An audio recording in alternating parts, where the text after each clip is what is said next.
going on in my life, because Joe would understand. I can't. And again, I'm cock teasing everybody. And I'm sorry about this. I will talk about it at some point down the road publicly. I just can't yet. Joe knows why. Yeah. Joe knows why. But to the rest of us out there, it's yeah. I promise I will say my part on this, and I'm going to be fair when the time comes. But for now, let's just say that coming to terms with what I've had to come to, it's the strangest thing ever. Hey, look who said hi. Hi, Anita. Hey, Anita, how you doing? No, so to everybody watching and listening, I solemnly swear, when March 20th rolls around, I maybe it won't be March 20th, it might be March 21st. That'll be the best show to watch. I yeah. That one, knowing what I know now. yeah. It's like, you will understand my perspective. Everybody will get it. Yeah. But that is unfortunately not tonight. Tonight, he's back for more, but for the first time this year, the one, the only, Joe Compton. Yeah, how you doing, buddy? I'm great, man. How are you? I'm all okay. Like, in spite of the I guess I should have known how you were. That was probably my bad, but no, it's all good. It's all good. No. I just figured, like, I've quietly told some people in private what's going on, and there's a couple more people. Hey, look who's else is showing up. Hey, Maddie. Hey, Maddie. So, and yet, I'm good. Yeah, things are good. Yeah, that's good. So what are we going to how do we want to do this? Okay, so because there's a couple ways we can do this, right? We could talk about because we haven't really talked very much since Christmas. So there's a lot and there's a lot that's been going on. One thing I can't talk about on the air, but beyond that, there's other things that are happening too. I can talk about the good news, some of the other things that are happening with me. I'm editing my first comic book. Yay! Yeah, fantastic. That's awesome, man. Yeah, I actually right before. Hey, listen, I've been picking on him more than most of that. I wrote 300 more words today, so everybody. Hey, listen, dude, that's good. No, for sure. I just handed in my next book to my editor. That is book 7, right? And then I'm working on book number 8 right now. Yay! Yes. And like I said, in spite of all the ups and downs, I really think I'm going to make it as a freelancer. As dumb as this sounds, right? As of everything going on, I have this stupid faith everything's going to magically work out. I don't know why. It's just one of those things where just like it's going to be fine. And I don't have a logical reason behind this, but I do. But I just do. I think you've done it so long now that it's where your ups and downs are going to lie. So it's pretty. I mean, it becomes instinctual at one point. It doesn't. You just don't think about it as much as you did when you first took the leap. It's kind of have a little bit of you have a little bit of idea of when you jump, how far you're going to go, and and all that. So I think it's just it's not comfort. It's more like it's actually probably more discomfort than comfort, but it is a healthy discomfort. It's a discomfort that you're used to, and so you don't stress about it, and you're not a guy who stresses about that stuff anyway. So you were the perfect guy to take a leap like this. So I think, I just think it's kismet with you. So you're talented in many areas, and that helps too. So well, it definitely doesn't hurt, but like I said, I definitely have some cool things I'm working on. Like I said, comic book stuff. I got another show I'm working on too. I got to actually contact another client this week and say, hey, you paid me this money. When do you want to actually start working on this? Right. Nice. Right. And there's a lot of there's a lot of other things I'm doing too. I'm finishing a video tonight for a certain Mr. Tim. I'm a little overdue, but with everything that's kind of happened to me, it's kind of like one of those things. actually threw away one opportunity, because essentially what ended up happening was I got an offer to do so this is the thing about freelancing, but knowing your worth. So a video game website offered me a job, but they wanted me to do a trial thing. Here was the problem. I have the comic book, I have the video, I have other writing gigs. I've had no time to do it. So I had to basically pass on it. And also just be blunt, like there comes a point too, you gotta look at, like, I even told them, like, what you're charging for this, too little. You gotta pay me a lot more for me to even consider doing this stuff on a regular basis, because I'm a whore, but I'm becoming a slightly more expensive whore each and every way I possibly can. That's just the way it is. I look at it like, this is about knowing what you're worth and what you can do. Yep. I have a lot of skills that a lot of creatives. I'm very versatile, and that's my biggest strength as a creative. And not many creatives can be like me. I can go into a television project and be fine. I can go into a podcast project and be fine. I can go on to, like, I can write stuff. I'm not going to say I'm quite at the point where I can do commissions for drawing yet, but that isn't going to, I don't think that's that far away. Not far away. Yeah. No. I don't think so either. Yeah. I feel you. I've been doing a lot of negotiating with sponsors and stuff like that. So I know, I feel the worth thing quite a bit recently. So that's kind of something that I've been working on a lot. So.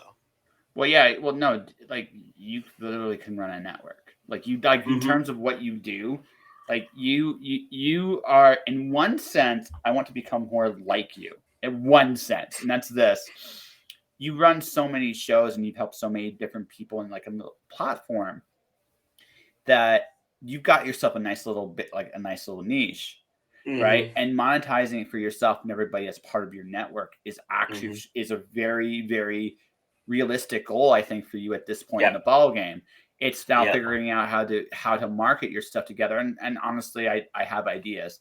But my goal is I want to kind of create my own little network of shows too.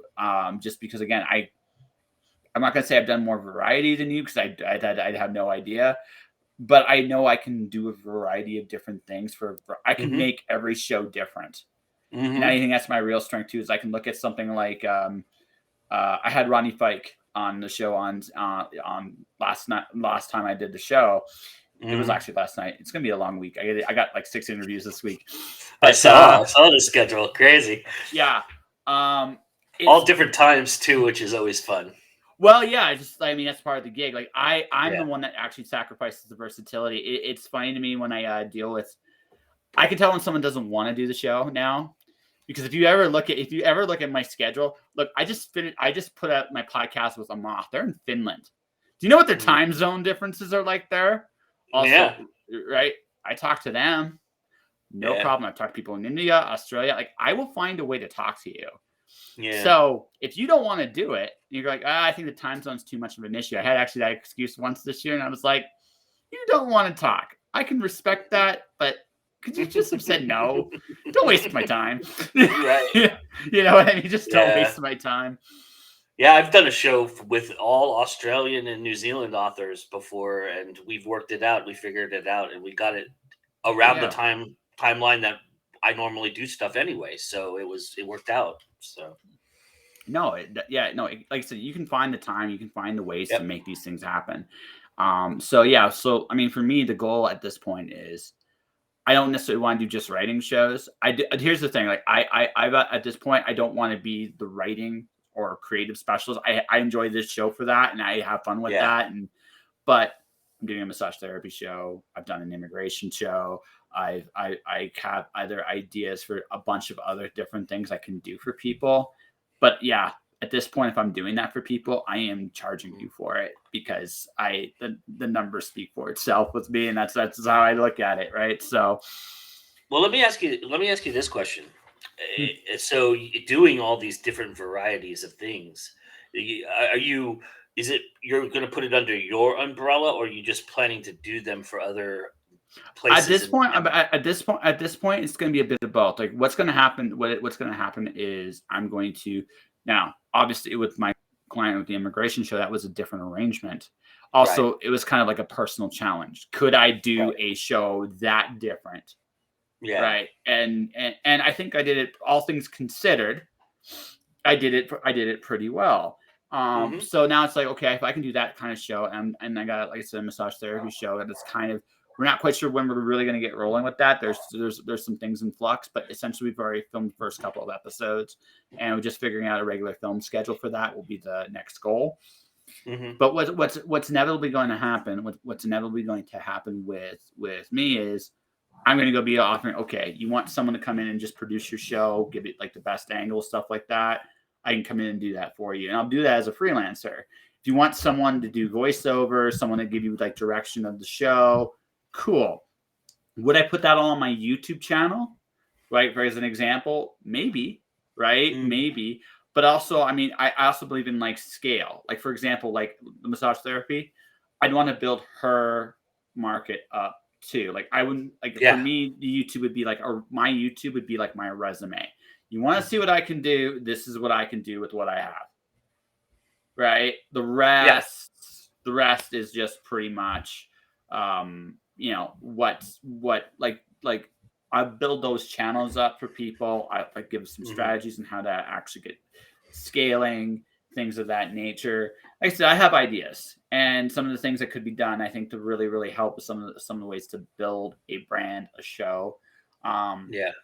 I think writers, as a general rule of thumb, where we suck is we fail to use our connections. It's like, what kind of cool people would want to listen to my show? Oh shit! Wait, I know all these cool kind of people that come Right. on my show. Maybe I can ask them. Right? Right. Right? It's a simple thing, but we almost none of us do it. Right, and we have to realize that everybody has different interests too. So you never know when that interest might coincide with what they're interested in. Yeah. So there might be people out there who have done massage therapy that are writers now, or vice versa, and Mhm. that kind of idea. And so yeah, you always want to cross pollinate. I think that's always a smart business Yeah. strategy. But also, like I said, I realize that I do education shows. That seems to be my if I'm going to put myself in a niche, Hmm. that's what I seem to be doing. If I wanted to make it more YouTube friendly, I would do it like list. Like, that's how I would do it. Here is how you Gotcha. do this, right? Yeah. The top 5 ways to do this. The top 5 ways not to do Not this. to do it. Yeah, Yeah. because lists are popular on YouTube, right? So it's Yeah. one client I've worked with in the past, like her biggest episode that just drew was her list episode. I kept that in Mhm. mind. I like I say, if we ever get to the point where she wants to do more shows, I actually have a bit of a strategy for where we really go. Oh, absolutely, Anita. It's all about the clicky of the baits. Well, just along those lines, I can tell you from my analytics and what I know, and that I'm very passionate about analytics, especially this, researching all that and everything. Yep. The year-end show for me is always the biggest show of the year for me, and it gets the most clicks right off the bat. It gets the most clicks in perpetuity because it is a list show. It's basically me giving my top five, and Yeah. I have people on there giving their top five, and that's basically. And it's not advertised like that. It's not clickbaited like that. I mean, it just says best of, or Yeah, year end, but and I put it in the description that we're giving our top five. But other than that, that is always the one that I get the most clicks on every year. So, it's the one that keeps coming back up on the analytic chart every so often too. So. yeah, no. For me, it's my interview with my dad. I have a professional wrestling interview that always constantly sneaks up there every so often. And Mhm. right now for me, it's Charles the Lentz interview. That one occasionally gets like little spikes and dips, Mhm. and sometimes I'll get Mario Mendocino, the voice actor I interviewed right back in the days. The worst part of the pandemic for me in terms of filming the show, when I was doing it before I got on Twitch, was when I was still doing the audio. So my dad's store is where I was recording everything, but there was so much ambient noise from the mic stuff. Yeah. It was just like, and I couldn't do anything about it. Right? It's just like, Right. it's Stuck in like, that little oh, corner that you were in. there's nothing I could do. Yeah. Sometimes that's the way it works.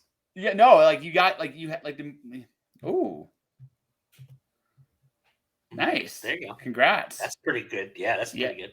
yeah. My best in the last 3 years has been my Sophia Evangelina. You remember that Twitch stream, that Twitch little thing we did? Yeah, the live thing you did. Yeah, that's still one of the best. Again, and folks, just so you understand, I don't play with YouTube that much. I use it because it's a resume.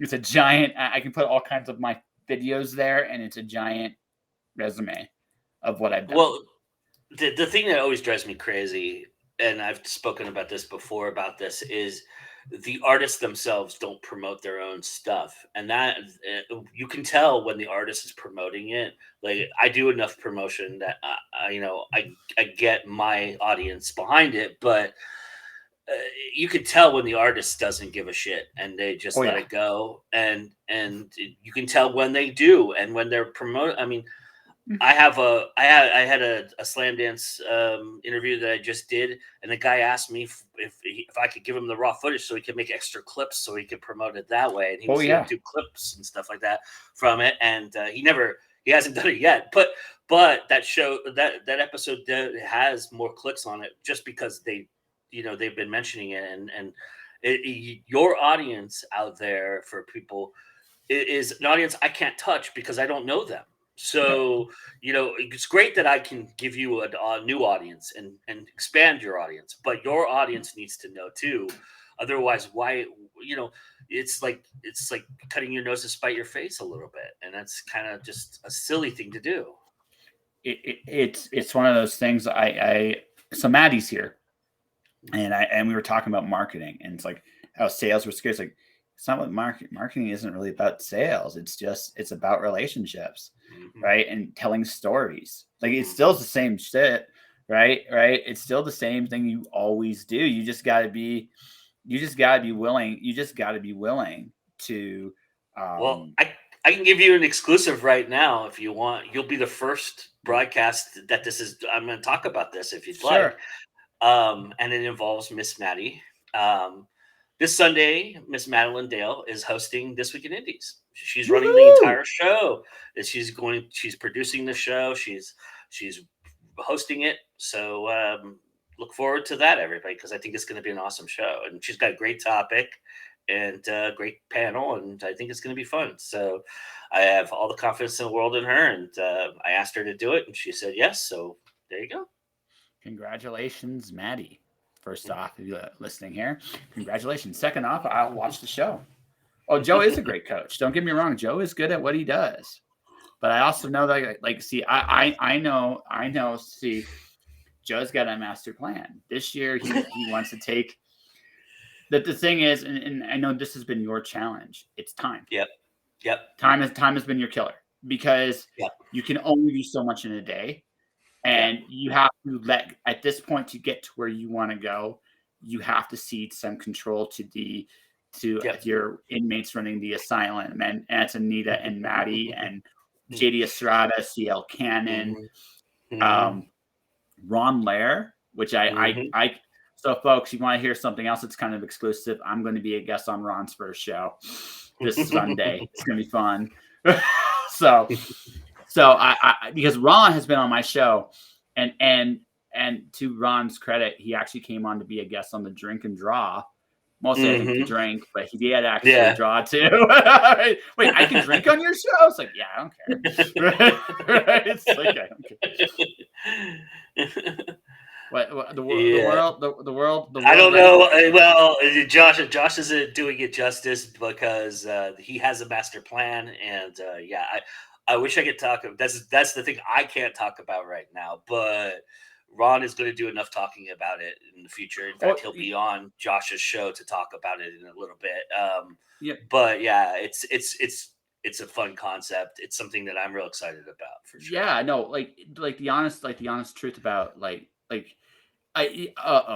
it's like Maddie knows something I don't know. But what the reason I'm no, because you have to do it. See, if we're talking strictly from like you're like me. You want to make this financially viable, but Yeah.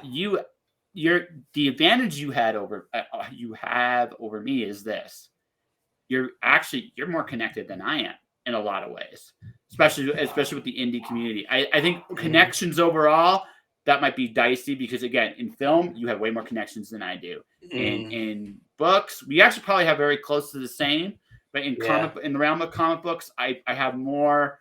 I'm dabbling with metal now, which has kind of been a blast to get into that world, and I'm talking to illustrators. So those are areas where I'm good. But again, television, screenwriting, actors, you probably know way more than I do. And that's again, it's just like, but you've built a network on GoIndieNow. You have an established intellectual property, but you can't do the day-to-day stuff completely anymore. It's gotten bigger than you.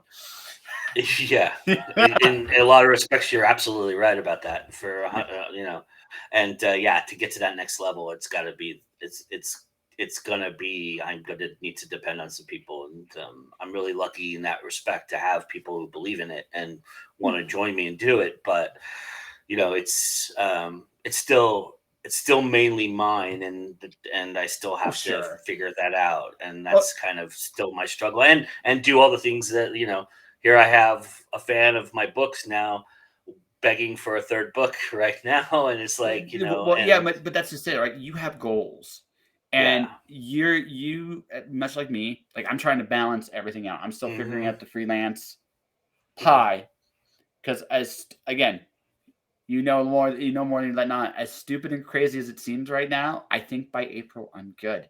And again, I cannot give you a logical reason why. I just can't, but I just feel it.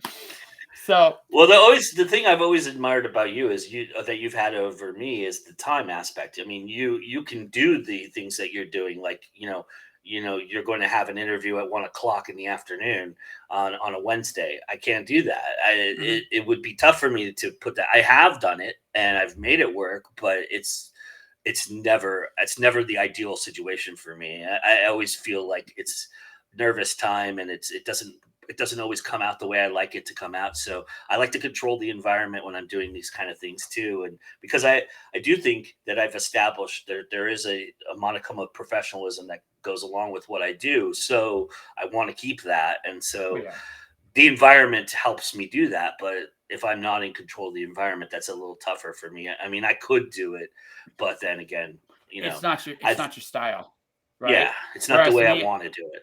Whereas me, I don't necessarily like it either. But I mean, you still remember the coffee shop episode with Khan? Yeah,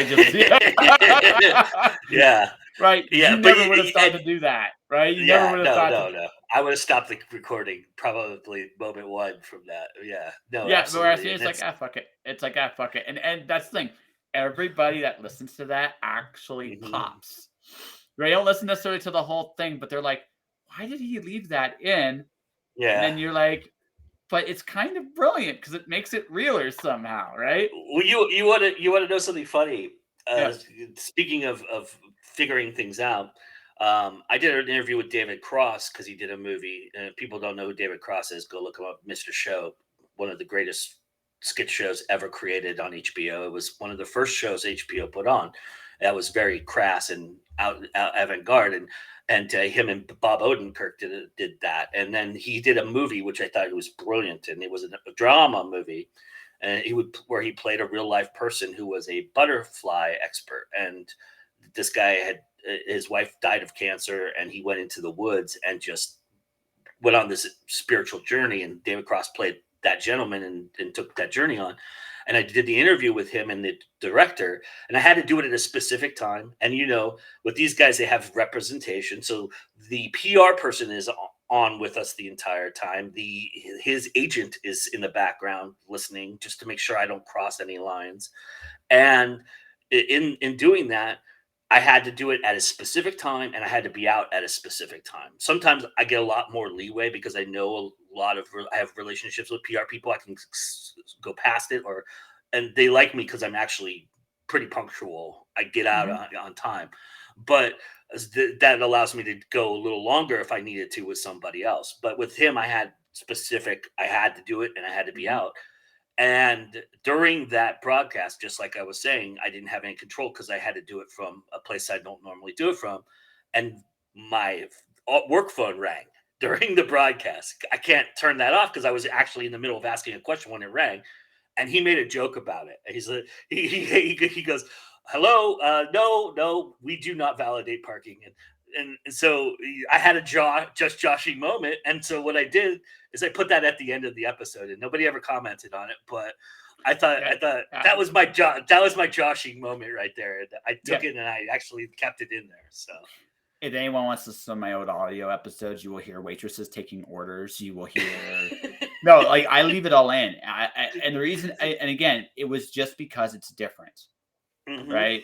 People like, again, and it's not because I can't cut. Lord, I have cut plenty of times. I've edited these things plenty of times, and I still edit them. Although at this point, it's so automatic now. It's just like, done. And also, I got better equipment now than I used to have. So, yeah, this was my first like extra toy I bought my first time I read. Like the first week, I really, really did well as a freelancer. I bought this. It's like the next time, like there's things I want to do from the video end of things. But again, it's just a different. It's I mean, our first interview was on your phone. Yes, it was.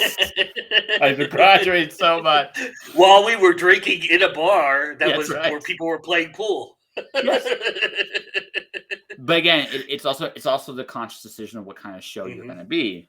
Right. My show, even now, is still very organic. It goes anywhere and everywhere, and it still has that feel to it. It's more polished now than it used to be, but again, it's very much me. It's like, you know what? I'm just gonna put stuff out there, and I'm not gonna care, and it works. It's amazing to see. You break people. It does. You break people down, even if the quality isn't always the best. Sometimes you just break people. It's just because it's just like it just keeps coming and coming and coming, and it's just like you know. So, but that's what happens, right? You learn as you go, and you find your own style. I'm still very versatile, partly because again, I made this decision. You're still at that point where you're looking, you're balancing, you're moving away from day job. You're not. I'm taking a huge leap. I probably should have a day job a little bit at this point in my life, but I just don't care, and that's a very. Yeah. The thing about it is, if you make it, who gives a shit, right? Exactly. It doesn't matter. You know, if you're making it, making it. This is the thing I think people don't understand about making it is making it. There's no gray area. Okay, yeah, there's a little bit of more of a comfort level when you've made a lot more of it, but still, that level of making it, you get to a point when you're cruising. You just cruise. You're on cruise control. At some point, you just get there, whether you're doing a day job or whether you're, just making it work, and you get used to it, and it just becomes who you are and part of what you do, and you never worry about it after that. Yeah, that's it. Like you never fear it. Oh, that went. So my moment so this was my moment of like truth was last August. I was still doing temp work. All right, Maddie. Bye. Hi, Harrison. As well, just gotta say hi to Harrison. I will never forget. Hi, Harrison. Harrison held my show hostage last year. Right, which, by the way, folks, if you want to understand your place in the universe, when a 3-year-old can stop the whole thing, you know that what your place in the universe is. You just do. But like the thing was, like when August, so for the first year I did this, I was like in the back of my head, what if I fuck this up? What if I fuck this up? What if I fuck this up? Right. So I would do temp jobs every so often just to get income back. When I went back for my second temp job, my father talked to me. He's like, I think this is a mistake for you. And I understood where he was coming from. It's like, no, I agree with you. I don't want to do this. This is definitely not me, but right. And I had to get some money up, and I had to do some things. And it's like, he goes, okay, I understand it. But like, I don't think it's going to take me very long. I lasted a month. The third job, right? I lasted a month. It's so hard to, I'm going to be perfectly blunt. I'm not saying I can't get a day job, but I don't look at bosses the same way anymore. I just don't. They Yeah. are people. They can't really threaten me. I'm going to be like, shrug, right? Hmm. Right. I will do the job asked of me. I'm professional, but I'm never going to come out. There's never going to be a place of fear anymore with me. It's Hmm. like, or else it's just, you are either going to give me what I need to do the job well, Or or I'm gonna you move on. won't. Yeah. Yeah. Or you won't. Yeah. And if you don't, I'm not going to care. That's just Yeah. that like I am past that point in my life where I'm going to worry about doing a good job if you don't give me the tools to succeed. Right? Yeah. Because if you don't give me the tools to do it, I don't feel the onus should be on me to figure it out on the fly either. Right? The second job, that's where it came to that was the come to Jesus moment. They put me on a job they didn't train me on very much. And I was Mhm. like, okay, I'll just do my best. Just because that's all I can do. Yep. Right. And I didn't do well. And I was totally fine with it. Because you know what? I wasn't trained. The first week I was trained on the job, they put someone with me. They had someone with me for a couple of hours to make sure I got it. And then Mhm. once I started doing it on my own, right, they were still there in case I screwed up, but by and large, you just let me do it. That's how you train Yeah. somebody. Yep. You don't just put me somewhere, show me once, disappear. It's like, okay, Yep. yeah, that's what happened, right? So that job didn't last, and the third job was me. Now here's the weird thing about that. I didn't do anything wrong.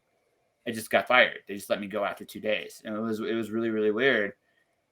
And then I just had that eureka moment. It's like, okay, um, this isn't going to work. No matter what you do, no matter where you go, this is not going to work for you.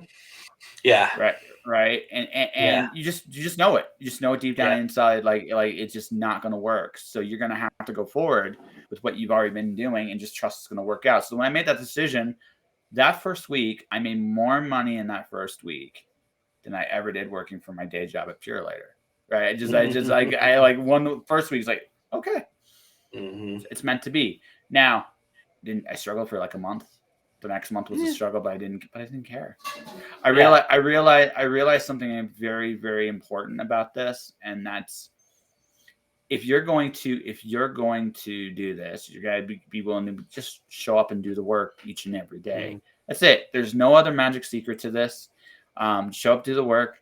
Some days you're gonna do great, some days you're gonna do others, but eventually people are going to recognize you and how good you are at what you do. And then Mhm. at that point, once that happens, then you can start setting your own prices. Mhm. Yep. That's exactly what happens. It's exactly what happens, and that's the way it works.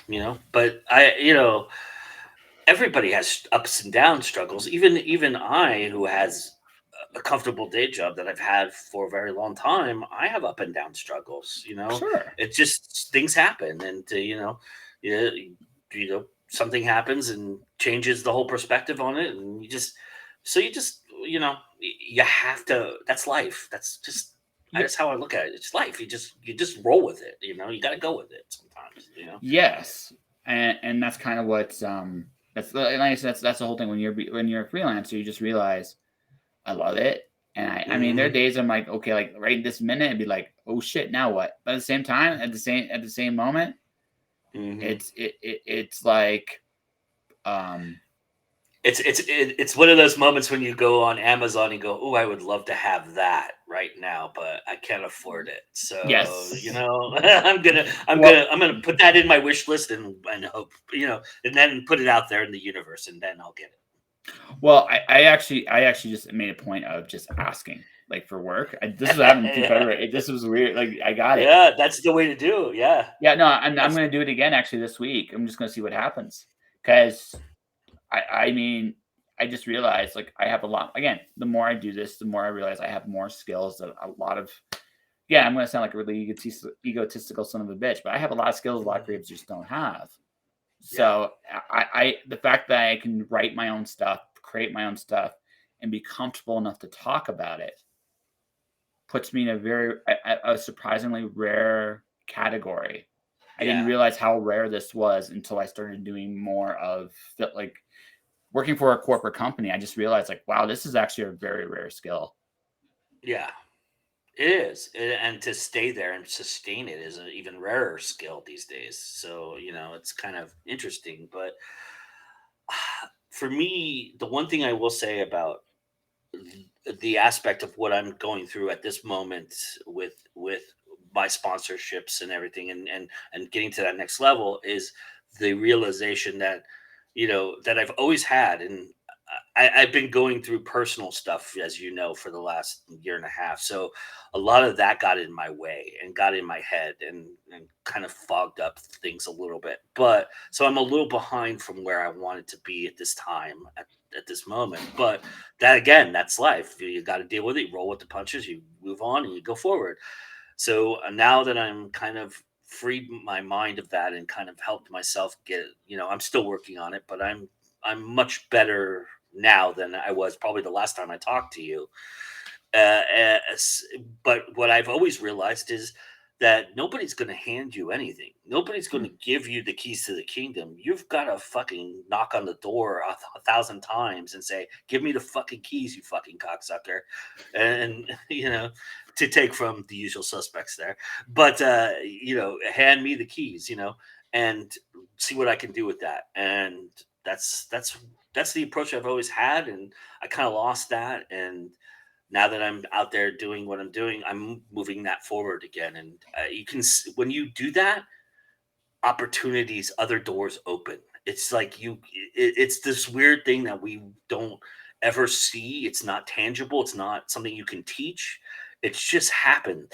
When you put that energy out there, when you put that energy that I'm actively looking for something and I want this, other doors all of a sudden go, "Hey, I heard you're looking for something.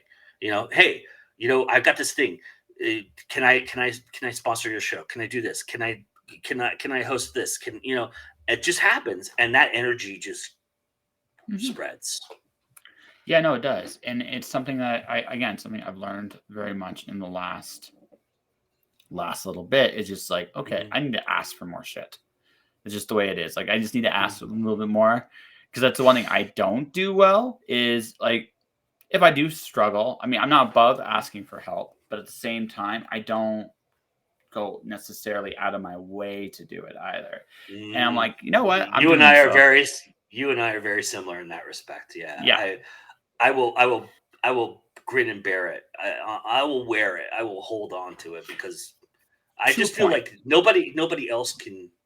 Why would I burden somebody else? Why would I make somebody else's day bad by burdening them with what I'm dealing with? Kind of idea. It, it's a little different with me. It's like, the question is, like, the question I have with myself is, can I handle it? Yeah, Yeah, yeah, that yeah. too. That's the question. Like, if I can Yeah, handle it, then I don't necessarily need to share it. But if I yeah. can't handle it, right? Hmm. If I can't handle it, you froze for a second, that's why I stopped. If I can't handle it, right? It's one of those situations where, okay, I need to unload, unleash, do whatever, right? And And again, and I'm glad I have a network that I can do that with. The people I have certain people I've reached out to, you included in that, and that helps me too. I just have to sometimes talk it through too. Kind of. oh, sure, no, no, no. It's not. Sometimes you have to understand what's actually Yeah, you have to understand what's actually bothering you. Sometimes you don't yeah, fully understand it when you feel it, and I get that too. We all have to process things in our own ways. yeah. Um, no, I'm genuinely always flattered when someone trusts me. It's not something I take lightly. Um, Hmm. at that point though, you also recognize, like, you have a delicate balance there. So there are things I talk about, and I can openly talk about with some people, but other things I just don't, just because it's like, hey, it's not my thing to talk, so I'm not going to say a word. Hmm. You know, It's funny sometimes. because I just had a PR agent, friend me on Facebook, like friend me, right? And that person had never seen anything I was doing other than their stuff that I did for them, right? And they realize how much advertising I do on social media because now they're following me on all the social medias, and they realize all the stuff, and they go, "I never knew that you were all into this." And I was like, "Why aren't you out there interviewing? And I can get you a bunch of interviews." I said, "Yeah, sure." Nobody's ever asked me. That's why I don't seek it. I don't need to seek it. I have other things going. I've got too much going on, and people just assume that I'm super busy all the time, but like this show, I'll take the time to sit down and take an hour and a half out and do stuff because I want to do it. I want to talk about it, but nobody ever asked me. So Well, that's just it. Like I'm in a weird spot. Like I'm going to be asking for people for March very shortly. hmm Yeah, I'm going to ask people for March very shortly. So it's one of those. It's one of those things where because I've been behind with everything that's been going on with me this last month. I'm a little bit behind schedule. But the truth of the matter is, it's something I'm very conscious of is the fact that at this point I can seek out like I said I found a PR agent for metal, so I'm like okay I'm just gonna bug him and learn how to interview musicians a little bit better as time goes on nice. too, right? So I start there, so I'll ask, but what's inevitably happening with me too is people are asking me. hmm Right, my friend from the Netherlands wants to come back on the show next month. Guess what? It's going to happen. We're just finalizing the dates and the times right now, right? Nice. And that's yeah. People now ask me to come on there. I have this weird balance now where I never worry about getting an interview anymore because even though I've gotten like I do on average 20 to 25 shows a month now, right? hmm On average, hmm and I fill almost everything. Now I get days sometimes where guests last minute cancel, get sick. I mean, that's life, Sure. Yep. right? But when you get right down to it, I usually fill my dates hmm quickly. And if I'm really looking for somebody, I can always ask, and then like Yep. Mickey, for example, will go, okay, I got some people for you, Yep. or someone will come on, hey, I got a Kickstarter I want to talk about, or whatever, right? And that's it. Yeah. Like that's the other area I've seen those stumbled into. I almost feel like I've abandoned Canada. That's I, funny. I mean, who knows? Maybe I have to escape here the way things are going here now with everything going on up here. But I feel like I've abandoned it because I've Yeah. noticed this trend. I hmm almost don't talk to anybody from Calgary anymore. I almost don't talk to because I still talk to I have Canadian guests on the show still, but the hmm show has just evolved into this like it's creatives from all over now, hmm right? Primarily the States at this point, but it's just Yeah. like it's almost like I went from this to this giant thing, and hmm I almost feel like now I almost maybe this is the wrong way to feel like it. The Calgary people almost take me for granted. It's just Josh doing his thing. Yeah. In the meantime, it's like, yeah, it's gotten bigger and bigger and hmm bigger and bigger. And now they're like, now it's interesting when I deal with people who try to like change things at the last minute. Now it's like, when can we hang out again? I'm booked next month. What? I'm booked till next Yep. month. You're gonna have to come back. You come back here. It's like, Oh, this is something I feel deep to my core. Really, this is I've had a couple people ask me, can I come on at this specific time? I go, I'm already booked up. I don't have, I can make a spot. We could do something else.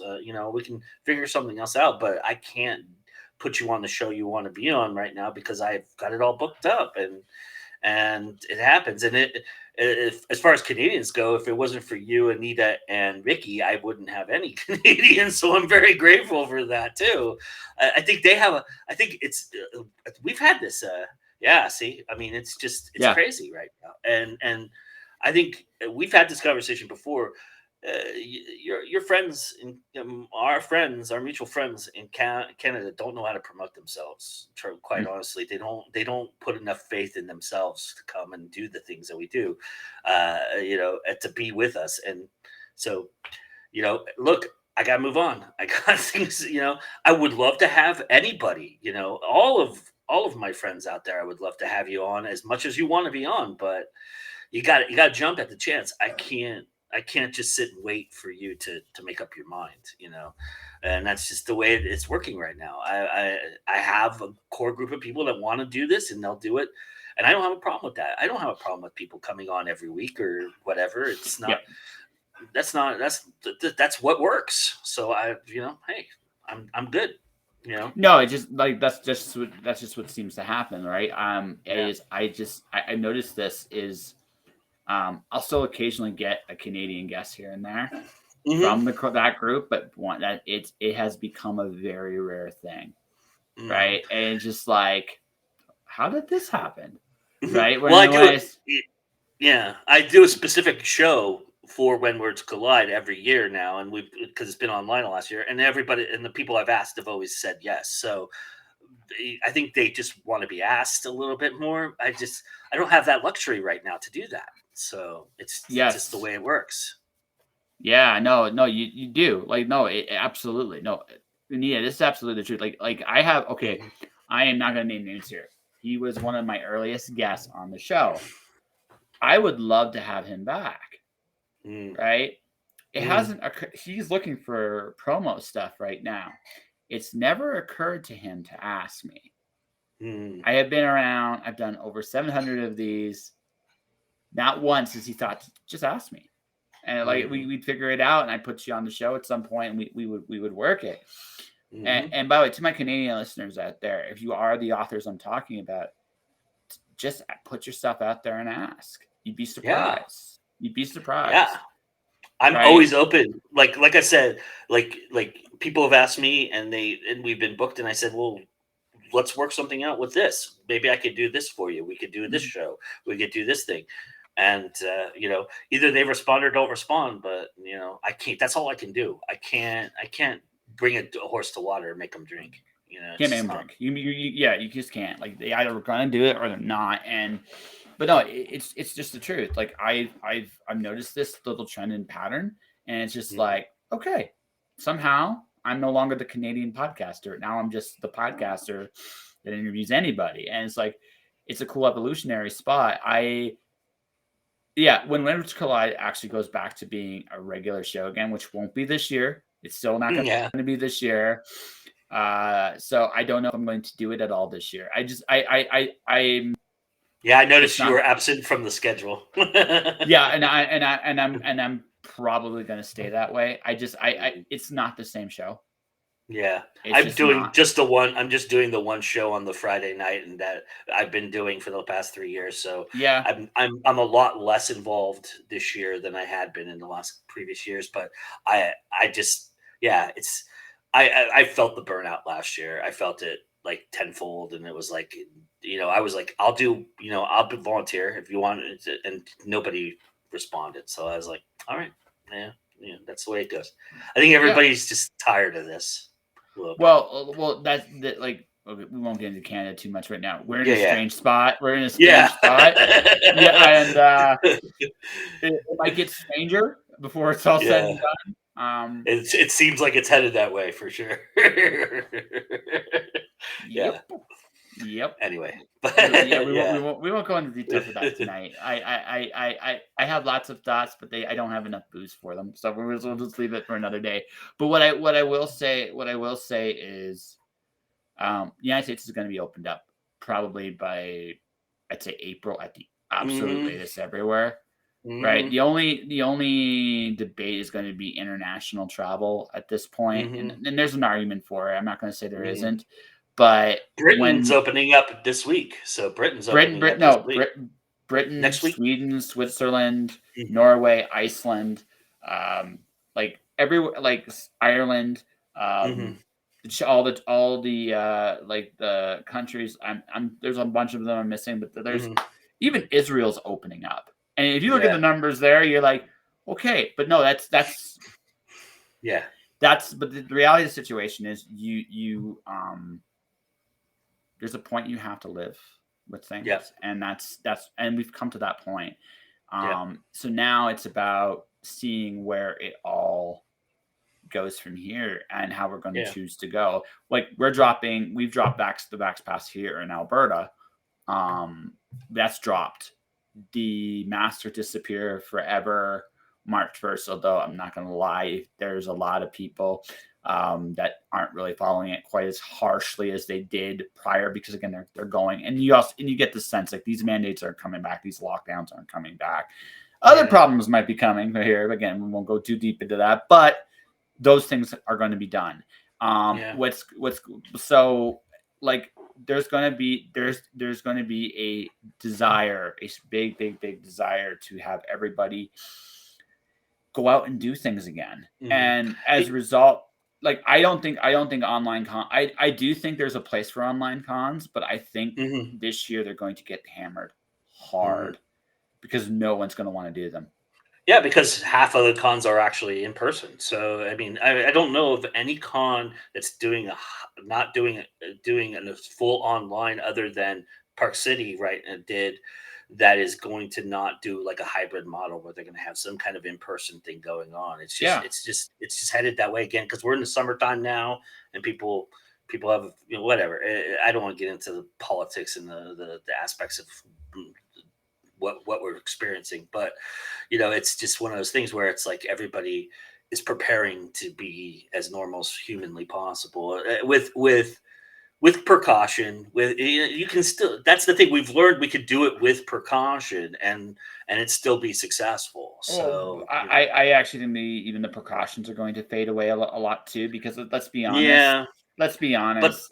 Some of them aren't that good, and no, also right. but some of them have been. I mean, I've No, been to a con that has was really well organized for me. yeah, but like I say, but you can see it like there's going to be a laxing of things, and you can see that coming, Hmm. and probably for the best overall. Like oh right, Hmm. um, because we have to move on at least a little bit. Yeah. But the way I look at it is like this. What I do hope there's two things I do hope that come from this.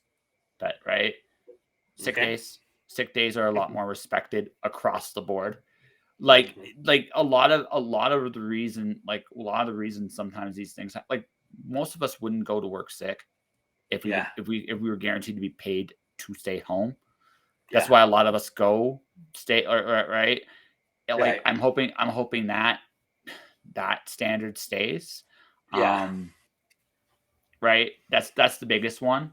The other thing I'm hoping stays is ironically enough, this is like one of those dumb little things, right? I actually like the fact that 7-Eleven actually packaged everything. Right. It actually like well after they did it, it's like this actually makes sense. Why didn't you do this Uh, before? It's a dumb thing, but it's like it makes uh, sense. Um, but I do this is what I will say though to anybody watching listening, your customer service is going to be a big key going forward. yep. If you Absolutely. if you don't have customer service, you yeah, I mean, even during this, if you had great customer service, you did okay. Hmm. If you but now you have no unless you're a beer store in Canada, you have no excuse not to have customer service. Right. Beer stores in Right. Canada don't need to worry about customer service. They've never had Right. to. It's just that I've seen some things in beer stores that you would not do in any other store, but you can get away with it there because it's a beer store. Right. So, I I have one other thing to add to that list, and that is the a nice way in which we've separated ourselves a little bit. We're not trying to jam 40 tables into one little space anymore. We're kind of it's nice to have space when you sit down in a restaurant. It's just yeah. nice to have it, And yeah, beer stores are pretty invincible. But yeah, it's just nice to have that little bit of space. If you feel invaded. I think we, as in America especially, were a culture where it was like, okay, none of us want to wait, right? Nobody wants to wait for a movie. Nobody wants to wait for a table at a restaurant. So what they do, they made They took down the space and put more people in there, and they jammed more things in there so that more people can go through, so that the wait was less of a hassle. And I think that's I hope that never comes back because you know what I remember as a kid, one of my few weird joys was waiting for. I felt like somebody who was in the know when I was at a movie that I had to wait in line for, because it was like that was like the cool thing to do, was wait in line for the movie, right? And I know that's a passe. People don't like to do that, and we're in a culture now that okay, well if I have to wait in line, I'm going to go home and watch it on stream, but whatever. But I still think that that is something that I really appreciate. Personal space is something that I've really enjoyed about this time period. It's going to be a merger, I think. I think so too. It's going to be a merger on that. I think to some degree. I don't think we're ever going to get back to that cram thing. But do Hmm. I see it being a little bit less space for everybody? Yeah, I do. Yeah. I also think that's I'm mixed bag with that. Here's the thing. Um, Connection's good. Like connection in Yeah. general. No. I get no. Again, privacy is there's a balance between privacy and stay the fuck away from me, you scary motherfuckers. Like you don't want you It's don't not want even that. that though. It's not even that. It's just you want to sit, you want to eat your meal. You don't want somebody breathing, like putting their Yeah. elbow on the table that's right next to you while Oh that into your yeah mashed potatoes when you're trying to fucking eat them. It's just like yeah. it's like Yeah. that that I, that part of it has gone away. I don't mind talking to people and having conversations with oh yeah. humans. Yeah, but and the bars are fine, but it's just that moment when you have a person, when you're in your own space and you want to be in your own space, that you just you can spread out and be your own space. I'm not a small guy, so I like to, you know, Yeah. claim some territory. I get it, but like I said, I think there's gonna be a bit of give and take there. I don't think Hmm. you're ever gonna get I back to agree. the I think I don't know if we're ever gonna get back to the elbow on the mashed potato thing. I don't know if we're ever gonna get back to that. But I do like there's gonna be give and take. Like we're at the point where we're ready to start living with it. Hmm. I think all of us Hmm. are, no matter where Hmm. you are in the world, right? Hmm. So the question then becomes like what everybody's going to think is acceptable. Like I said, there's some international things to figure out still, but the days I sincerely hope the days of us going in country and not and traveling and getting about and doing things right. And again, very carefully avoiding Canada on this one. Um, um, but that ability to do those things Yeah, is good. You know. yeah. One thing I would say um, about, I think one of the things that is interesting about Canadians, especially, is they only think about promoting when they have something to promote. And we were just talking about marketing earlier on in this conversation, kind of make a full circle here. You are what you are promoting. And I think people, it's not just Canadians. I'm picking on Canadians here, but Well, Canadians are the whenever, worst at this.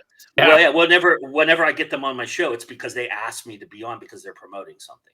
That's when I get them the most times on my show, other than the people I know like yourself and Anita who come on whenever, you guys get it. But a lot of people don't, and it's rampant everywhere. But it doesn't have to. The thing about it is when you have yourself to promote, you are your brand. You are what you are going to be creating is coming from you. Let's see you a little bit. It gives us an opportunity to see you, and it looks like to the audience that you don't have an agenda. When you come on, when just when they notice you're only coming on when you promote stuff, people start to think this person has an agenda. They're just promoting something, right? And they're not being personable. But when they come on when they don't have an agenda, it looks like, hey, I want to know this person, and then I'm into what they're doing. On top of that, I think a lot of people don't they take that for granted. They don't look at that as an I opportunity. I'm I say I'm 50-50 on that. Okay. I see what you're saying. I see what you're saying. Here's the thing. And this is something like, again, I've been watching what's been going on in Canada on Twitter a little bit more than Hmm. I would not be on Twitter this much if it wasn't just watching my country go slightly That's where we're batshit. watching it too, by the Yeah, no, yeah, way. like because let's be honest, the media's on both countries aren't like Yeah, have been yeah they yeah. suck balls at this. So if you really want like again, and I can literally usually tell which side people on by where they watch their stuff from. I can usually tell. Do you, do you think the convoy is evil? Where do you watch it? CBC CTV? Oh, okay. You think the convoy is good? Where do you watch it? Twitter? Oh, okay. Because again, you get a much different picture Yeah, on yeah. both of these things, right? So, I can see uh, that. yeah. So, um, So what's besides that though? I've made some conscious decisions. I'm not on Facebook as much, right? I am there. Oh, me to be perfectly blunt, Anita, me too. It's actually the Me simplest. too. Yeah, it's well, like I But we said, you had want our time. We had this. We had this happen, and so we're I will say it will get better. It will get worse before it gets better, but it will get better eventually. So well, oh yeah, no, what's gone what I think like I said, we're not going to talk about the convoy here. I think the long and mm, short of it is our leaders have gone batshit, yeah, and this has to spectacularly fail before we move forward, and it's going to yeah, spectacularly fail. yeah, Right? It's not that's not even like that's not even a question. yeah. That's not a debate. Yeah, Yeah, the question is when. I'm hoping sooner than later, but it's going to go boom. That's yeah, not the that right. And the only thing I will say, the part that really gets me is whatever you may think of the convoy, good or bad. You would think that at some point the government would have just tried talking to them, because that would have, again, whether you agree with them or not, that's not really important. What's important, like, there's a grievance. You right. must, as a government, listen to said grievance. It's your job. It's just your job. Yeah, And if you do that, whatever happens at that point. hmm But at least you did that. hmm That's not. This is, and by the way, this is why it's going to fail. They didn't hmm do any of that. hmm They just went straight for the. Yeah. Yeah. And this is why, but that's why this is going to blow up in everybody's faces. Need it. This is hmm why. Because if they had done the common sense things and it still didn't work, okay, maybe, but they didn't. hmm They went straight for. They said went straight for everything's a nail. They have a hammer.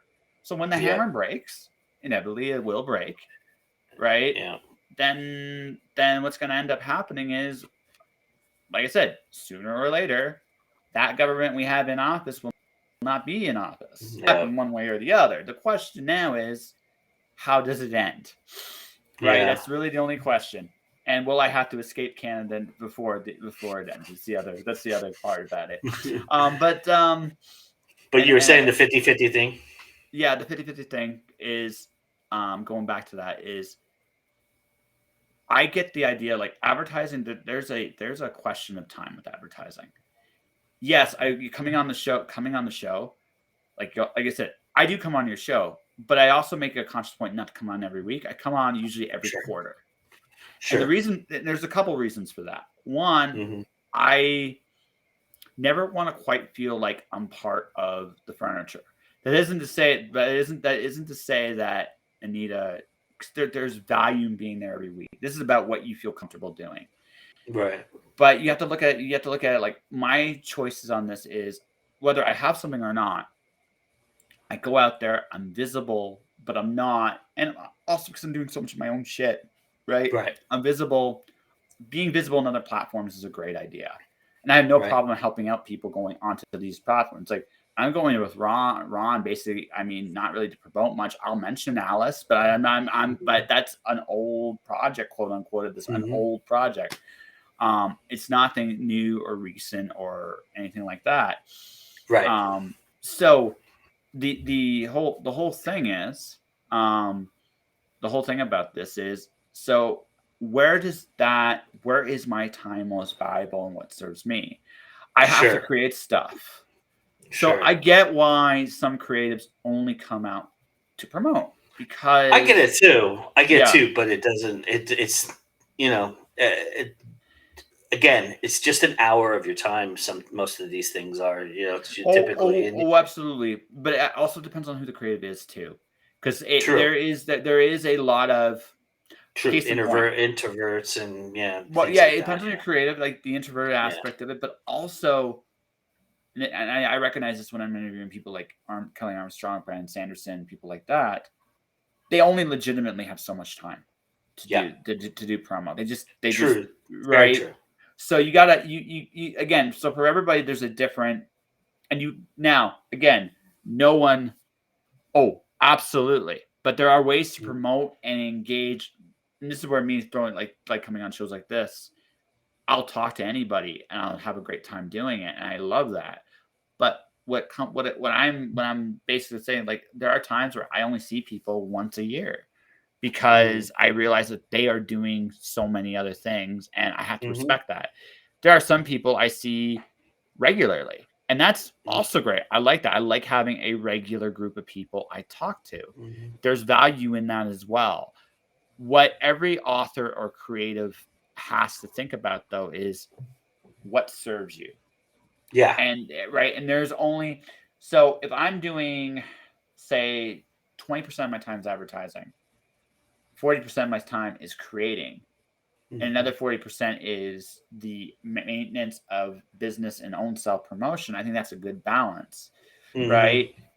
So but again, where are you going to put that 20%? Right? Right, where are you going to put it? That's kind of where I'm 50-50 on it. That all said, case in point, I make no bones about this.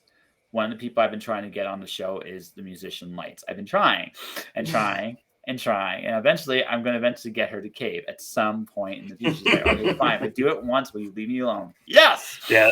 Right. But break them down little by little. But no, I like there are people like that I want to get on the show. I think that, again, recognizing the fact that people like that, they don't necessarily want to promote. They understand the need of promotion, right? But they don't necessarily, and they're smart enough because they're successful businessmen and women.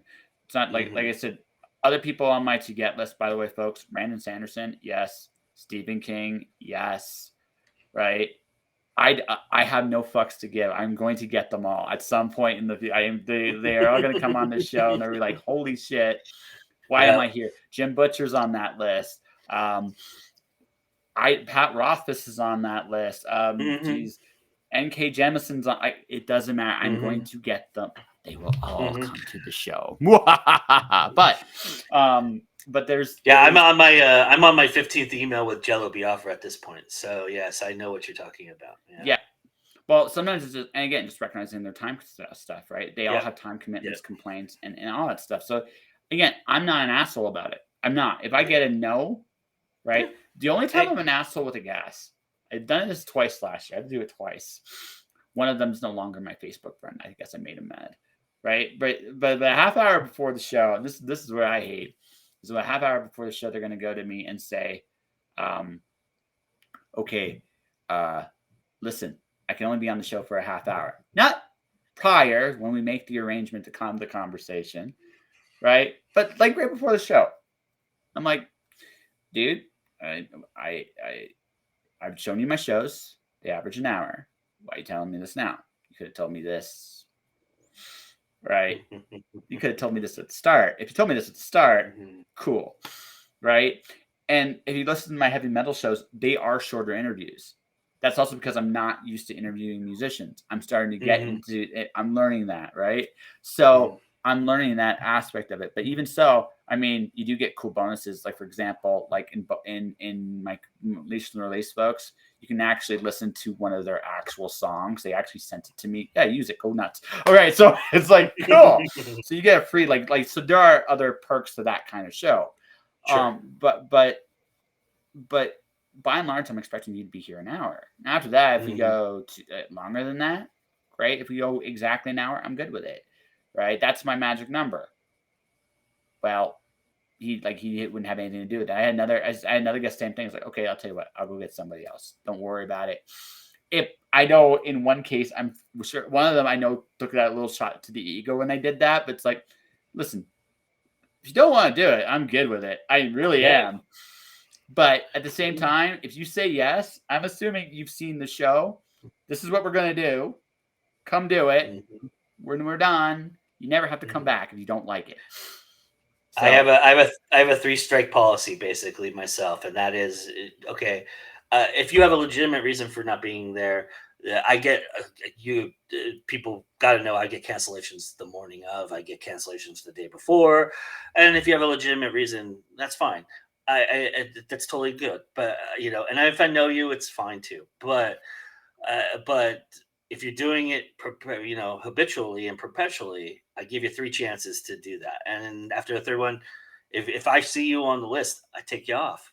I tell you, I'm sorry, you're taking up a space for somebody else, and I know you're not going to be there.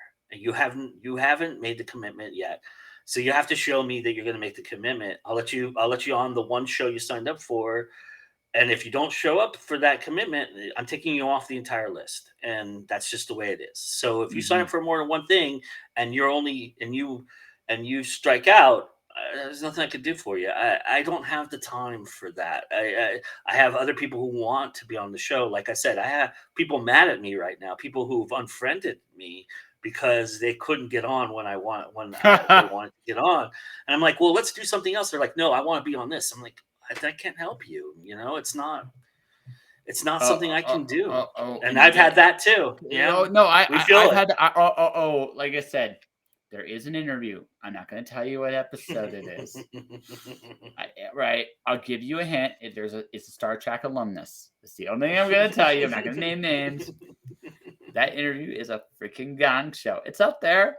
I'm never going to talk about it as a good interview. It's the worst interview ever done. Part of it was because he went off the rails in every way imaginable. And it was just like, okay, this will never happen again because you suck balls. Right. And that's just how I see it. It's like you suck balls. Yep. If people don't show up without a word, that's fine. I move on. Yeah. That. That's an automatic 3 strike for me. Oh If no, they that's don't it. You're show done. up, you're done. I don't Yeah, even follow up with them. So like if someone tells me they're sick, they have this, they have that, like whatever it is, doesn't matter what it is. It's like, I'm not really feeling it. Can we reschedule? Sure, no problem. We can. Yep. I only got annoyed at one. I'm going to put him like because he's trying to tough it out. Derek Bourne was like he was sick. He had food poisoning. And he tried to tough it out. And he waited till the very last minute to tell me. I just told him, say, buddy, just next time, just tell me you can't Just do tell me. it. Yep. Yeah, just tell me you can't do it. I understand that. Mm-hmm. And the only reason why I'm mentioning Derek is because he's a good dude, and also Mm-hmm. because we made up for it. It wasn't like I was annoyed he waited to the very, very last minute to tell me more than the fact that he couldn't make it. Right, that was it. Right. But no, I have this very simple philosophy with people: you do what you want to do. That's it. That's it. And I'm going to believe you. Right. I'm not going to fight you. I'm not going to go be angry with you. How dare you do this to me? No, I'm not going to do that. I know you're going to do that. I'm just gonna be like, okay, let's move on. Yeah. I had a guest who showed up about half hour into the show because that's their thing. It was like I didn't know this beforehand. I didn't do my research on them. So because it was given to me by somebody else. So this person was referred to me by somebody else. They showed up a half hour into the thing, and they wanted to speak, and so I let them speak. But then after that, I basically just said, don't ask me to have that person on again. Is what I told the person because that's there's certain professional things. I don't care if that's your thing. That's just stupid, I don't feel that. Mediterranean author. Had to be a Mediterranean author. That's okay. We go on our own time. We do. I had to unlearn that habit. I just had to unlearn that habit. That was something I was really bad in my early 20s for. I'm still occasionally late and I hate it, but it's just like, but now I actually physically get mad when I'm late at myself. I don't mind the late thing. That's not the thing that bothered me. It's his thing. It was his thing. That was what he told me. He's like, "Oh, I do this on purpose." Oh, gee. Like, Really? yeah, It's like, yeah. I'm like, well, you're never going to do it on my show again, so don't worry about it. don't worry. This was your one and you're done. Yeah. Enjoy it. Promote it all you want. That's I'm good. No, one because and because I do a lot of panel shows, and that's really disrespectful to the other people. If it was a one-on-one interview, that would really suck because then I'd be half hour without anybody. But I would probably just replace you at that point. I probably would. I would if it was a one-on-one interview. That's where my bad was. If it was a one-on-one interview, I would have done the research and known that about that person, and I would have said, "We're not doing an interview." Well, unless you show up on time. this is what I would do. This is how I would do this, right? If the person no showed, I'd be like, okay, hey Joe, you got time? Yeah. Sure. What do you need? I just need someone to fill this time. That's it. Yeah. I And I do that. Yeah. Yeah. And then or maybe Anita or maybe Madeline. I know Madeline would come back on my show anytime. She really enjoys our chats. I mean, I don't even mind Harrison holding us hostage in that situation. That makes it perfect. That makes it a perfect Josh show. Yeah, it's like what happened? The baby took over. The baby took over. It's just the way it is. Place in the universe, folks. Josh interviewed a 3-year-old for 35 minutes. Well, more like the 3-year-old interviewed himself. We just looked and tried not to cry just a little bit. So that was all good. No, actually, hi Harrison, you rocked. It was actually kind of fun to watch. Harrison's the best. No, it was kind of fun to watch him torture his mom a little bit because he just wanted attention because she was doing something else and you just knew it. It was just like, okay, this is hilarious. Yeah, I was on she was on a live. She tried to do a live Instagram, which I don't think she's done since. But she tried to do a live Instagram, and Harrison just went ape shit in the background. He was banging on the walls, and she's like, "I gotta go. I can't do this anymore." I felt so terrible for her, but at the same time, I thought it was the greatest show I've ever seen. Oh, it's the greatest Instagram video ever. It's like, I gotta go. My kid's going on a rampage. And then she did just close Harrison's head onto a Hulk's body and just have him smash stuff. just do that. It'd be hilarious, right? No, I again, that kind of thing. Also, I'm totally like, again, especially in this kind of world, I'm totally at peace with that because it is what it is. Yeah, and I don't. People always ask me about bad connections and people have this and that, and it happens to everybody, and I roll with it. It's fine. A lot of the things I do, I edit, so I can work around that anyway. And for the most part, it is frustrating and it does get painful sometimes, but I will do that regardless. And the thing about it is, it's I can't control that. But those people they're showing up and they want to contribute. It's not, and if they freeze, we'll roll with it.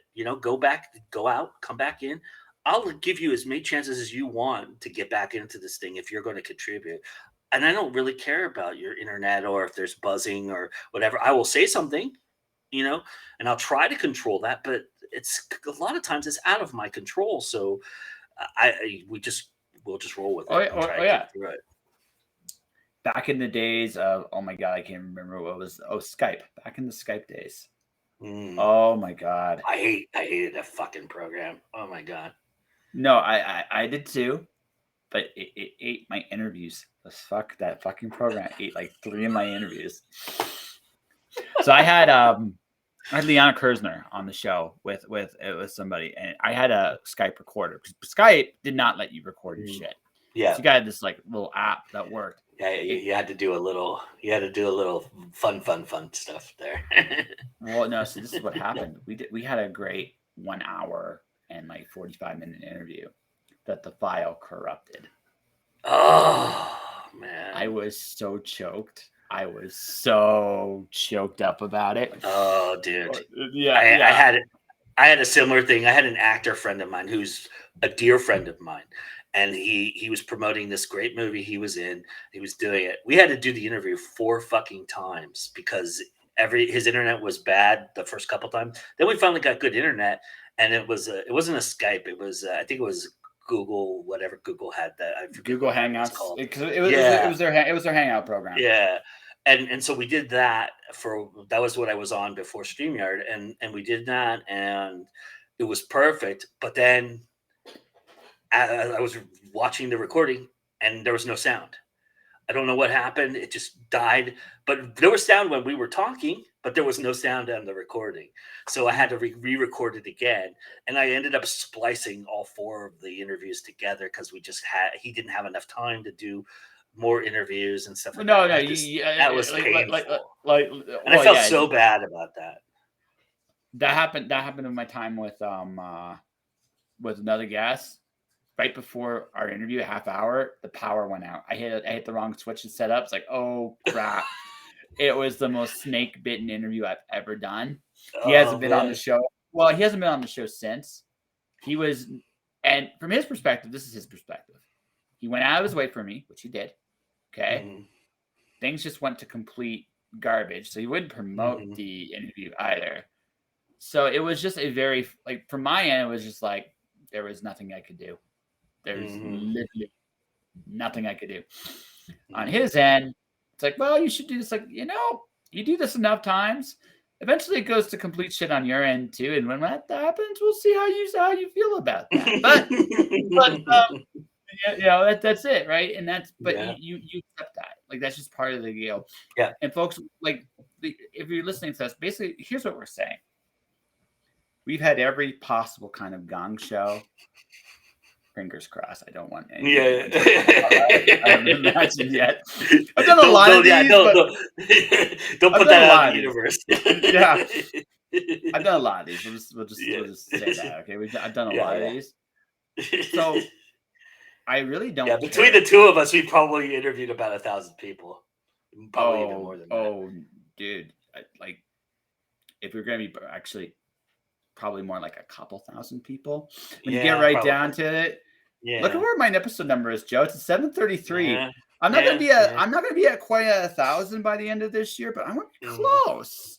I will Mhm. break 800 in a few months. I will break 900 by the fall. I will break 1,000 probably by spring next year. Mhm. It's a lot of interviews, right? I have about 800 published shows and probably about 150 I never published because of one reason or another. But so I have about 1,000 like recordings I've done. So yeah, and you have to figure I've done panels, so there's 4 or 5 in each of those. So yeah, Panels are slightly different kinds of interviews, but they're still interviews. So I yeah, mean, sure. right? So And they feature different people all the time, so it's not like I yeah. do So the same 5 people. So yeah. So like that's what I'm kind of coming at you at is yeah, between both of us. And by the way, the podcasts aren't the only interviews I've done. I've interviewed people for right, 20 years. yeah, So in different mediums. So yeah. like yeah, again, and you, I'm sure. So but when it comes right down Mhm. to it, I've done thousands of interviews. Yeah. So Sorry. I've seen That was my math.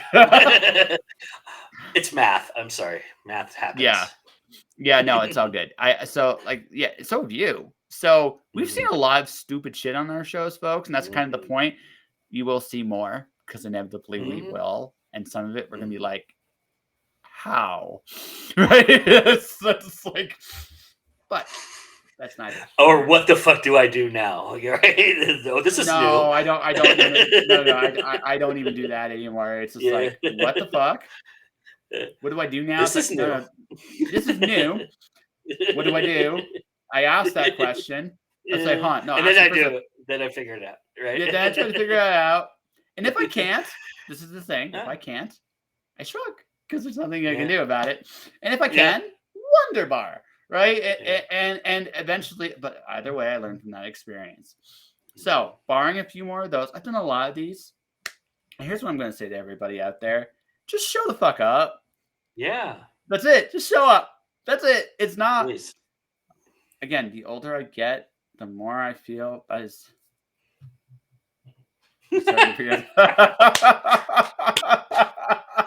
That's awesome. puppets. I have considered like doing like a animation thing for that one of these times, but I don't have the savvy or the people that I know to do I that. But actually, well, okay. So, Joe, it's a wonderful idea until you do it. I've done animation yeah, on video. Oh my that's god. the other thing. It's probably less work for me to just try and fix what's broken rather than try and make something inventive out of it. Well, no. So, this is how I want you to think about this. For each second, of animation is an hour's work. I Yeah. am not joking.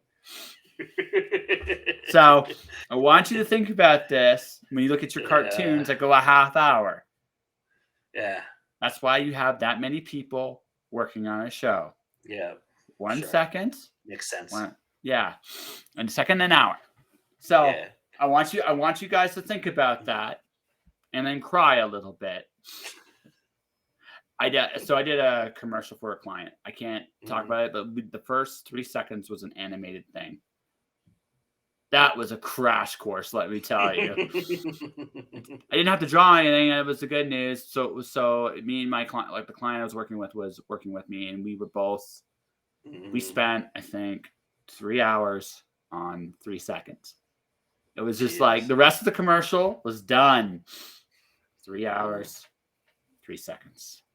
Mhm. I cried. I'm thinking in my brain about equating that to the audio and visual problems I have now that I fix on these shows and doing that. And I mean, even shows that are well produced already, I'm putting intros in and things like that, and that takes time and everything like that. So it's really people don't realize that that's what it takes. It takes a lot of time to because I don't watch it just one time through. I watch it several times through as well. So if you figure I'm doing an hour long show or a 30-minute show, I've watched that probably 4 or 5 hours just as I've gone along, just to make sure that I'm pacing it right, just to make sure that I didn't miss anything, that it doesn't skew on the timeline, because that happens too. If you're editing and you cut something and you don't cut it right, and then that piece you had before it or in front of it, it kinds of skews, and then you have to go Yeah. back and fix that. And so So there's all so kinds of things. well, so for the immigration, so to minimize that, we actually do like Mm, self countdowns of like three, two. mm. It sounds really simple, but it saves hours of work because then I have a place where I can always go back to and Mhm. look at it and not worry about cutting time.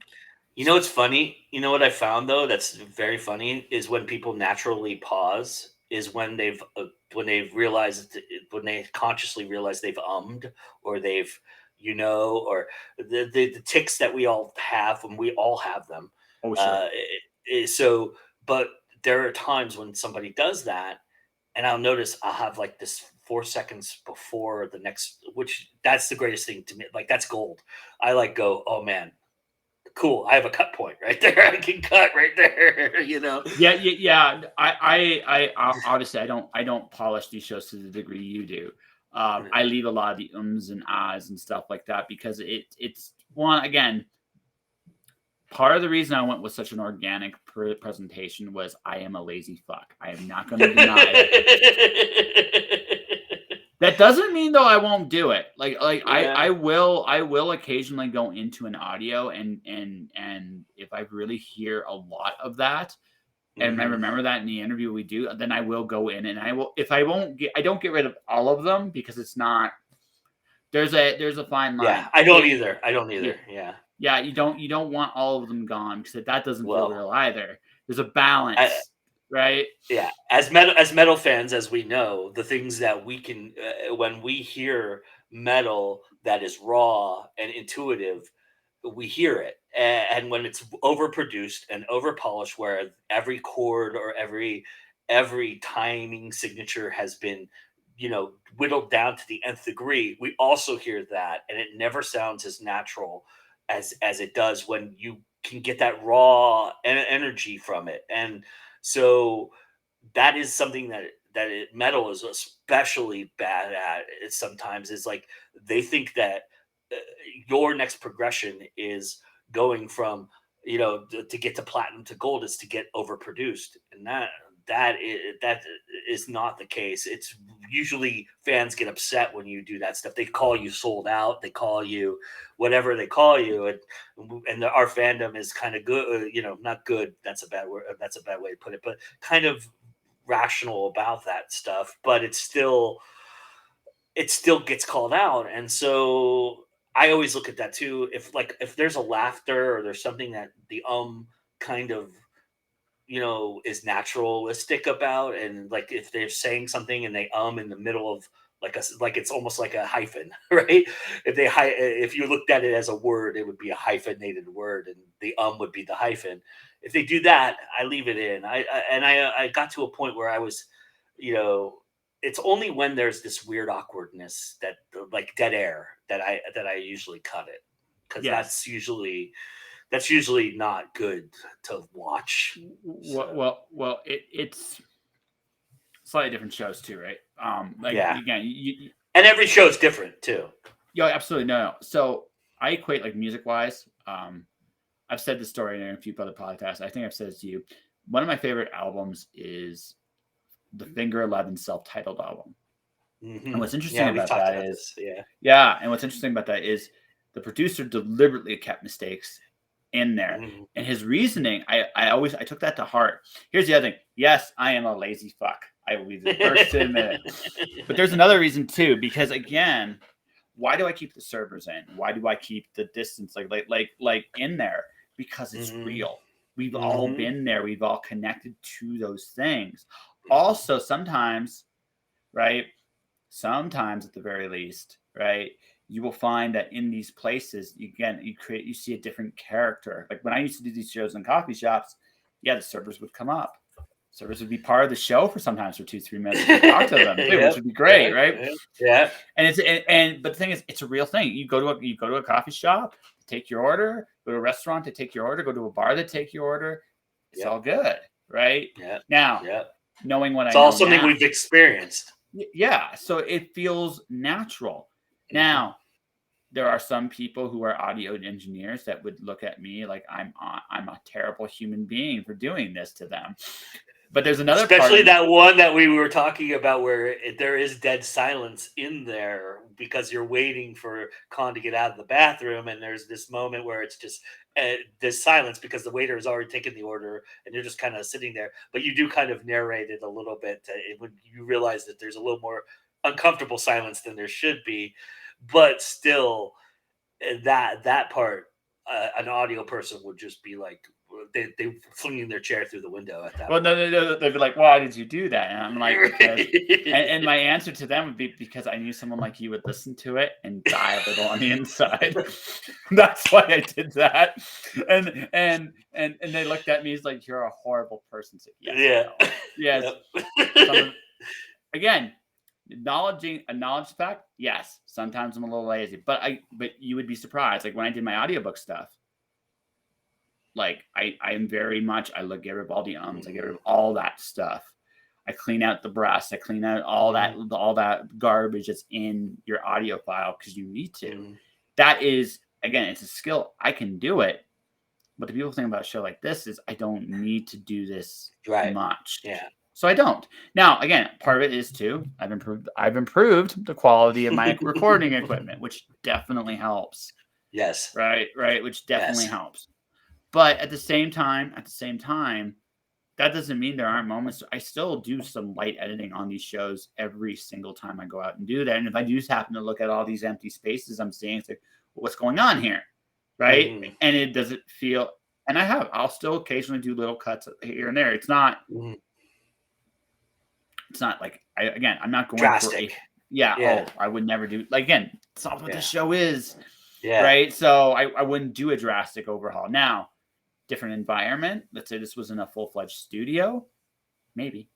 Maybe, right? But this show, as it currently is constructed, hmm Well, I can tell you as a film guy, for anybody out there who thinks that mistakes should be handled, especially if you're somebody who's very anal about this stuff, some of the greatest scenes in movies you've ever seen were happy accidents or mistakes or something that the actor didn't remember a line and they improved it or did something differently. There's a great example of this. It is Harrison Ford whipping the gun or shooting the guy with the gun instead of using. He was supposed to use the whip in the script. He was actually supposed to whip the thing, at the sword out of the guy's hand. Instead, he shoots him, and that was totally Harrison Ford doing that because he couldn't get the whip out of his thing, and he says, "I'm just going to use the gun," and he used the gun, and it kept it, and Spielberg kept it, and that happens. That's one of the greatest iconic scenes in history of movies, and we all remember it. And it was the thing that really endeared us to Indiana Jones at that point. well, yeah, It was one of those turning moments for him as a character, and that is a happy accident that happens, and those happen yeah. all the time in Well, let films. your actors be creative. Like as a director, you should. because they're creative people with their own ideas. Now, I'm not saying you let them do everything, Yeah. but they get those characters. They're trying to tell the best. If the whole goal is to tell the best story you possibly can, and they're on board, well, they'll come up with things you never thought of. Well, let's be honest too. Actors are egomaniacs. They Most can of be, them, yes. most good ones are.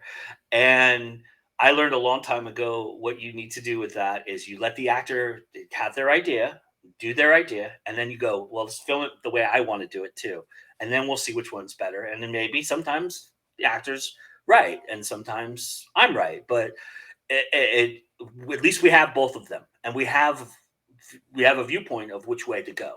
So I always let creatives be creative. That's never going to stop with me because you No. learn that right away.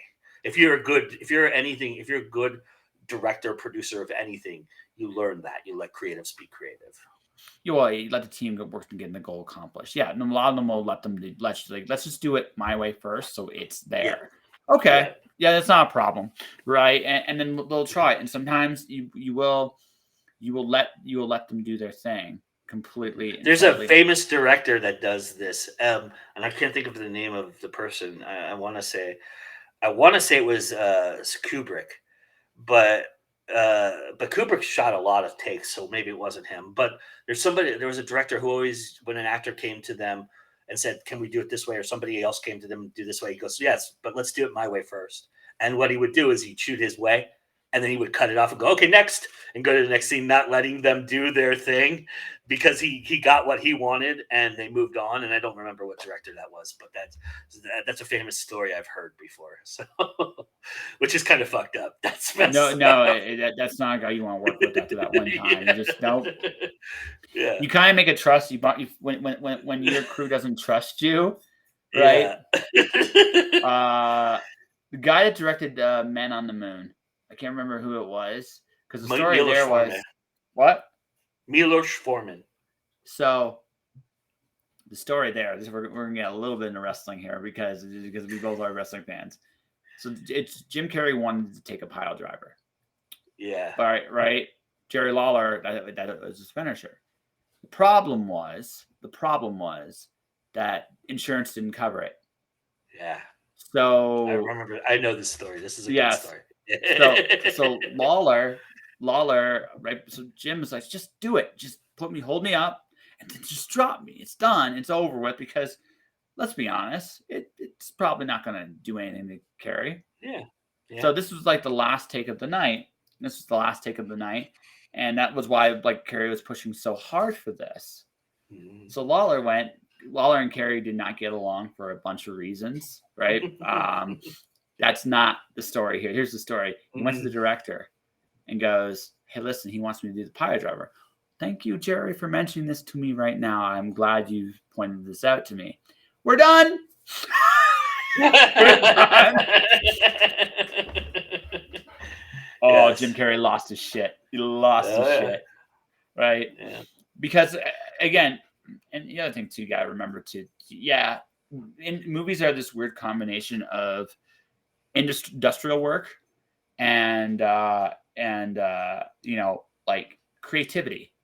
It's got to be fun for everybody, and you got to let people vent their steams. Like television shows, I imagine, especially because you get to your formula once you figure out the formula of your show, right? And that takes usually a few episodes to truly get that nailed down. But once you got it nailed down, right, there's a certain monotony to it. And I speak from experience on this, which is why the show always does some different things every so often.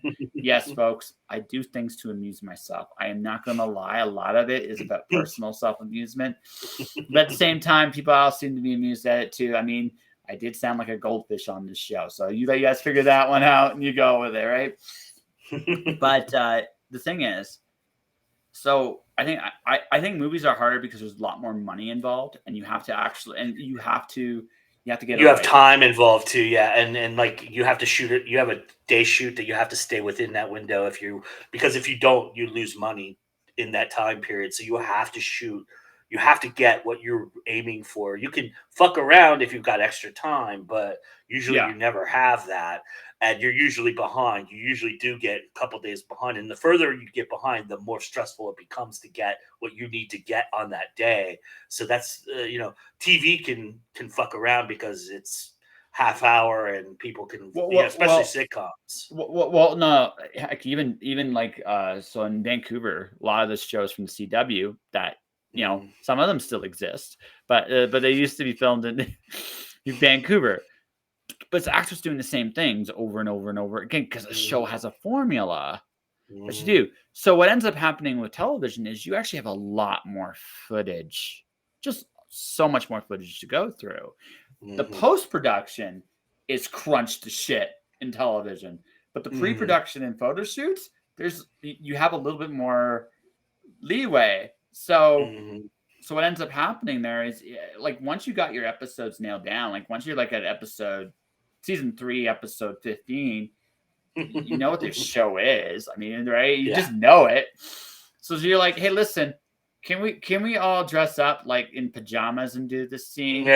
Right. And sometimes the director might just say, you know what, fuck it. Just do it. It's why in the middle of a Lucifer season that is like the most prominent Lucifer season, they break out into song in one of the episodes. It's because they were bored as fuck and they just wanted to do an episode with song. And that's what happens. Those things happen. Yeah. And they have to, again, post-production cried a lot. But pre-production and film, because you're just filming so much footage. Yeah, you're gonna get to us and it's the same stuff every single time, and that's the thing. And once you have that, movies don't have that luxury because movies, again, it's yes, pre-production is huge in movies, right? Even when you launch a series in television, pre-production's huge. But once you get to a certain momentum roll, pre-production goes kind of to the wayside a little bit. It's not ever completely gone, but it's we know our show. We have everything built up. I just got to make sure that everything's in the right spot and that the microphone isn't on camera when we're doing these stupid things now, right? There's a point where you just worry about not fucking it up, not creating something new, and that's what happens with television. Movies, no, pre-production is huge. Got to get everything right because you're only going to do this once. If it doesn't work, that's why a movie is a miracle. A good movie is a freaking miracle because it takes a lot of dedication and work from everybody involved. It really does. It does. But yeah, so that's why you won't see so much. Although every once in a while, I think my favorite one is Jackie Chan and I can't remember the other guy's name. Crap. They were Chris Tucker. Show. Yes. Chris Tucker. The first time they met was so actually funny that the director said, screw the script. This is actually way funnier. Just do this again. Just do this again on film, right? The entire scene with Don Cheadle, where they're interrogating him in the back of the casino Chinese restaurant, is completely improvised because they just started riffing and they said, fuck it, let's just go. Well, just put the camera on. Sometimes you have the right chemistry with people. You just have it. And a director's going to look at that and go, why would I even think of fucking this up? Right? It's why you film the rehearsal. That's why you film the rehearsal, because you never know what gold you might end up getting with that. Even if it's a rehearsal, even if you're telling them it's a rehearsal, you film it, just in case. Yeah. Because sometimes you find those moments like you talking to me, one of the most famous Robert De Niro lines, is completely improv. The Joker, Heath Ledger, waiting for the Hawks will go boom because he's pressing the button and it's just like there's that moment. It's like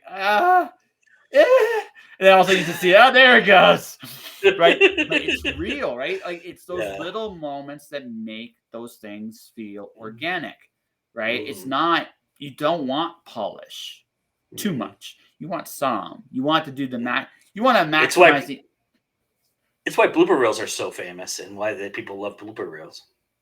I actually did for the show. I did the blooper reel for the Christmas episode. You want to literally do my ET? There's a version of me doing an ET thing with a light because I was freaking bored. It was just one of those like camera effects I discovered. you watch my co-host just like start to break down right there and laugh because it's just like E.T. and me, like just imagine my face completely lit up in white doing this, right? So it's just like one of those moments where, yes, I made my first movie reel, so I can actually make one. They take more time than you think they do. You watch a lot of footage. You watch a lot of footage. Go back. Yeah, you gotta go back and watch everything. Yeah. And then you got to kind of pick and choose because it's like, okay, what's a realistically good time for a blooper reel? 2 minutes? That 2 minutes takes like 6 hours to do because you're watching everything. And then you're picking the ones you really like. And then I went to my co-host, okay, which ones do you think are good? Right. And there's ones where I think my favorite blooper is the last one I put on there. But I think my favorite one that I did, I'm just gonna say like wasn't the ET. Literally, right, we were about to go, and I literally burped right in my mouth right as we were about to start.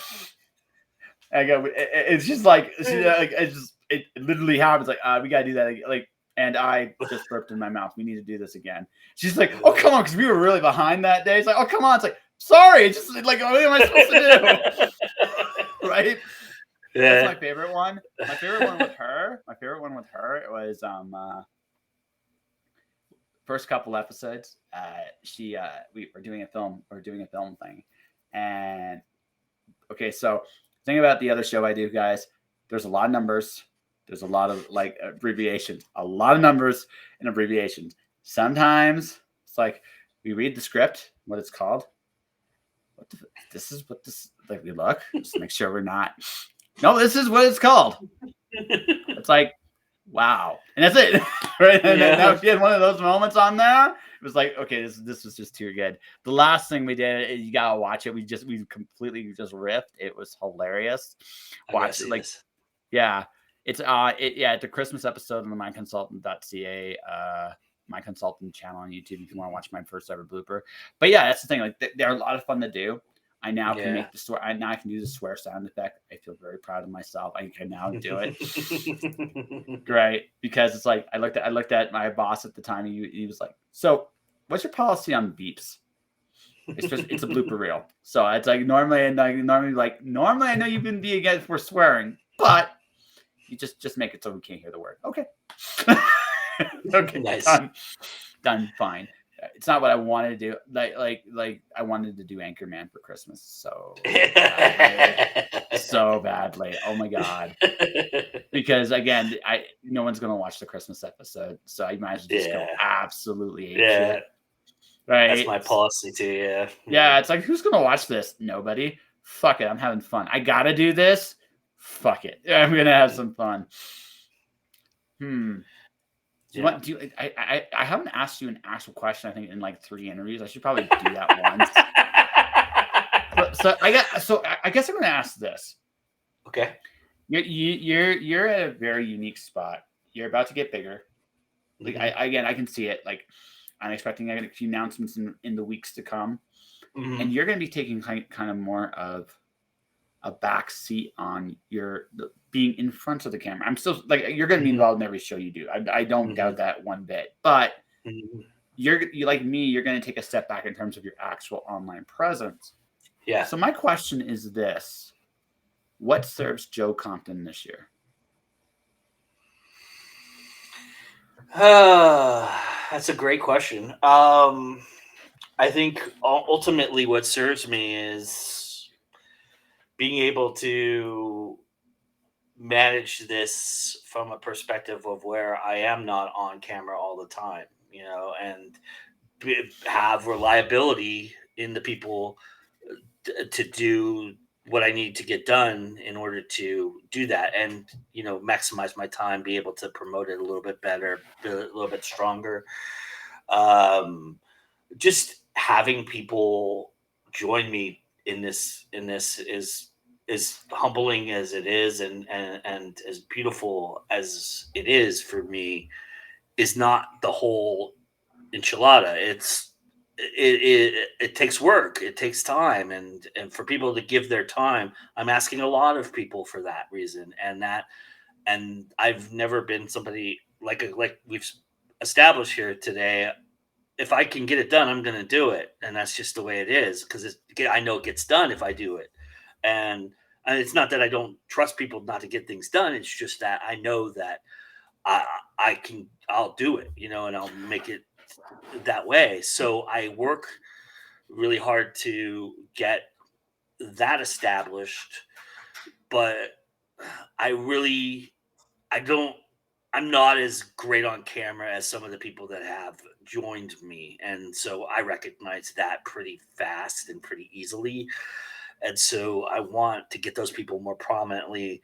As I grow, they're going to grow with me. And that's why I'm pushing more prominence for me to be backstage where I'm most effective. I'm very good at producing, I'm very good at editing, I'm very good at making, I'm very good at programming. I'm also very good at interviewing in those things too, but It's you not your know, thing. yeah, it's just It's not your thing. I just think there's better people at it, and I want to feature those people a lot more. And that's so I want to be mostly behind the scenes at some point, probably within the next couple of years, if this thing grows to the way I want to grow, which it will. I'm pretty confident of that. I'm working toward that. I think I'll be less and less in front of people, and the people who are prominently featured will get the rub from that, and that's what I want. So that's where I'm So, at. okay. How about writing wise, Mister? I got a fantasy novel series in the back of my head.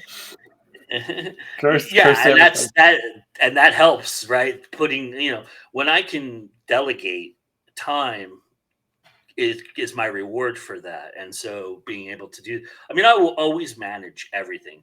I do it. I've done it. I've been juggling for a long time in my life. This is not new for me. And that's the question I always get asked on interviews is, how do you do it?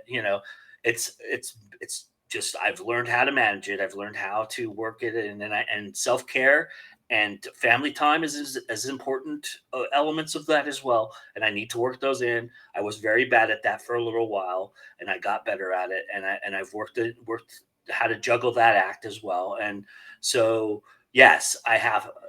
If I'm doing that, I have more time to create and make things happen, like making a movie, like making a book. And I do have a lot of stuff out there, irons in the fire, that I need to definitely get to a point that you're doing, where I'll have a year where I put out a lot of shit, and that's just the way it's going to go. And that's but again, I'm indie, so for all purposes, even though I have a publisher that's going to publish this, they don't press me. They don't give me. I mean, we have dates and set deadlines and stuff like that, but if we get past it, then they've got other stuff to fill. So I don't have to worry too much about letting them down, even though I do, because that's just who I am. But I go at my pace. I've always gone at my pace, and that's just the way it's going to go. But I have been prominently doing more writing, so yeah, you can look for more stuff from me for sure. Awesome. So then I want to go just touch on this one last thing, then we'll wrap up. Because I mean, I always enjoy talking to you, my friend, but I also know you do have a life at some point. Macho man, I love the old school Savage, sir. It's really good. But This is no, my favorite shirt. here's the hardest part. There's two parts to this. Mhm. No one's going to care about Go Indie Now more than you, no matter Yeah, what. No matter yeah, what. And you've yeah. accepted this. Hmm. But also that makes it really hard because you're ceding control. And Hmm. that means at the end of the day, like not complete control, you're always going to be the man. Hmm. This is Hmm. mine. But you recognize the fact that to get bigger, you're going to have to trust people. Hmm. And the only way to do that, and at that point, you just have to recognize, okay, I need these things. If I Hmm. have these things, I will succeed. Hmm. Right. And that Hmm. means you're going to have to give up maybe some quality, perhaps. I'm not Hmm. saying completely. You're not going to go to the complete rudder, but you're going to be like, Hmm. I'm going to sacrifice quality. I'm going to sacrifice the people that are here aren't going to care the same way I do. And they're also going to do it differently than I do. Yeah. And that is a bit scary because again, it's your baby. And that's probably the hardest thing. You know you need to do it, but I have yeah, actually been happily surprised by that. Actually, yeah, I think everybody I've depended on or have given to had asked to give into have really stepped up and given to me, and it's in a limited capacity. So when we're talking about that, yeah, you're making a commitment beyond a couple of things. Then that might change, and there is that idea behind it, but I have people have given to me enough that I feel like I haven't lost that edge no, yet, and I feel like that I've learned to I've I had to really that's a lesson I had to really learn was if I am giving up control, I'm giving up control and I have to let again people be creative. Let creatives be creative. And that's what I'm going to present. I'm going to present what you create. So it's up to you how you want to live up to that standard if you want to live up to that. And most people who I have trusted with that have done that. And so I don't have that problem yet. But I mean, I'm sure it will come up at some point, especially the sure. more people get involved and not everything's going to work and not everybody's going to work out, and that's part of business and life as well. So but I'm happily prepared for that. I mean, I'm older too, so that helps a little bit too. So A little you know bit, but I mean, you're not quite the hard ass. As for me, it's yeah, like, and I mean, yes, this is my baby. This is something I really am passionate about. It's something that I have goals for and ambitions for, but I also know that I have life too, and I breathe every day. I get up, I breathe. I got to appreciate that as much as anything else. So absolutely. I don't, if this thing were to all crash down in a day, hey, look, that's what happens, and I move on and go forward. I don't want that to happen. I obviously You will kind of do everything to prevent that from happening, but look, I've gotten to the point in my life where anything can happen. I just got to accept it, and yeah. how I deal with it and how I move on from it is the more important thing to me. And how do I learn from it? Those are the more important lessons to me than anything else. So, Absolutely. Um, well, sir, I yes, think sir. we've had a wonderful little conversation. It's great to catch up with you. We got You to say, too, my friend. I'll tell you a little bit more about the thing I cannot talk about. I did All give some right. hints. I did give some hints to Yeah, people you watching and did. listening. I Give some was kind hints, of concerned for you a just little bit. hints, Yeah. just hints. Not, I didn't actually say it, and I won't confirm it. But if you can figure it out, cool. If you can't, that's also cool. Yeah. All right. But the thing about that is, sir, you got your GoIndieNow. You probably should talk Mhm. to people about all the wonderful things you're up to. Do you know when your next book's coming out yet, sir? We have it planned for 2023, but I, you know, I'm just starting and working on it on the third book of the series that I have a publisher for.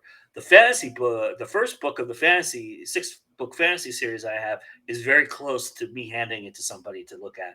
So that might be the next thing I publish, actually, other than the third book, which will be interesting because I know with that I'm going to have to then accelerate my timeline for 2, 3, 4, 5, 6, because people with fantasy, I've learned people don't wait for those things as much as they would Uh for my crime books, you know. So well, you're gonna have to be at least yearly with I'm your not George fantasy. Lucas, so I can't go 10 years between Yeah, movies, and yes, you can. Yes, you can. You're Joe freaking Compton. Damn it, you can go as long as you want.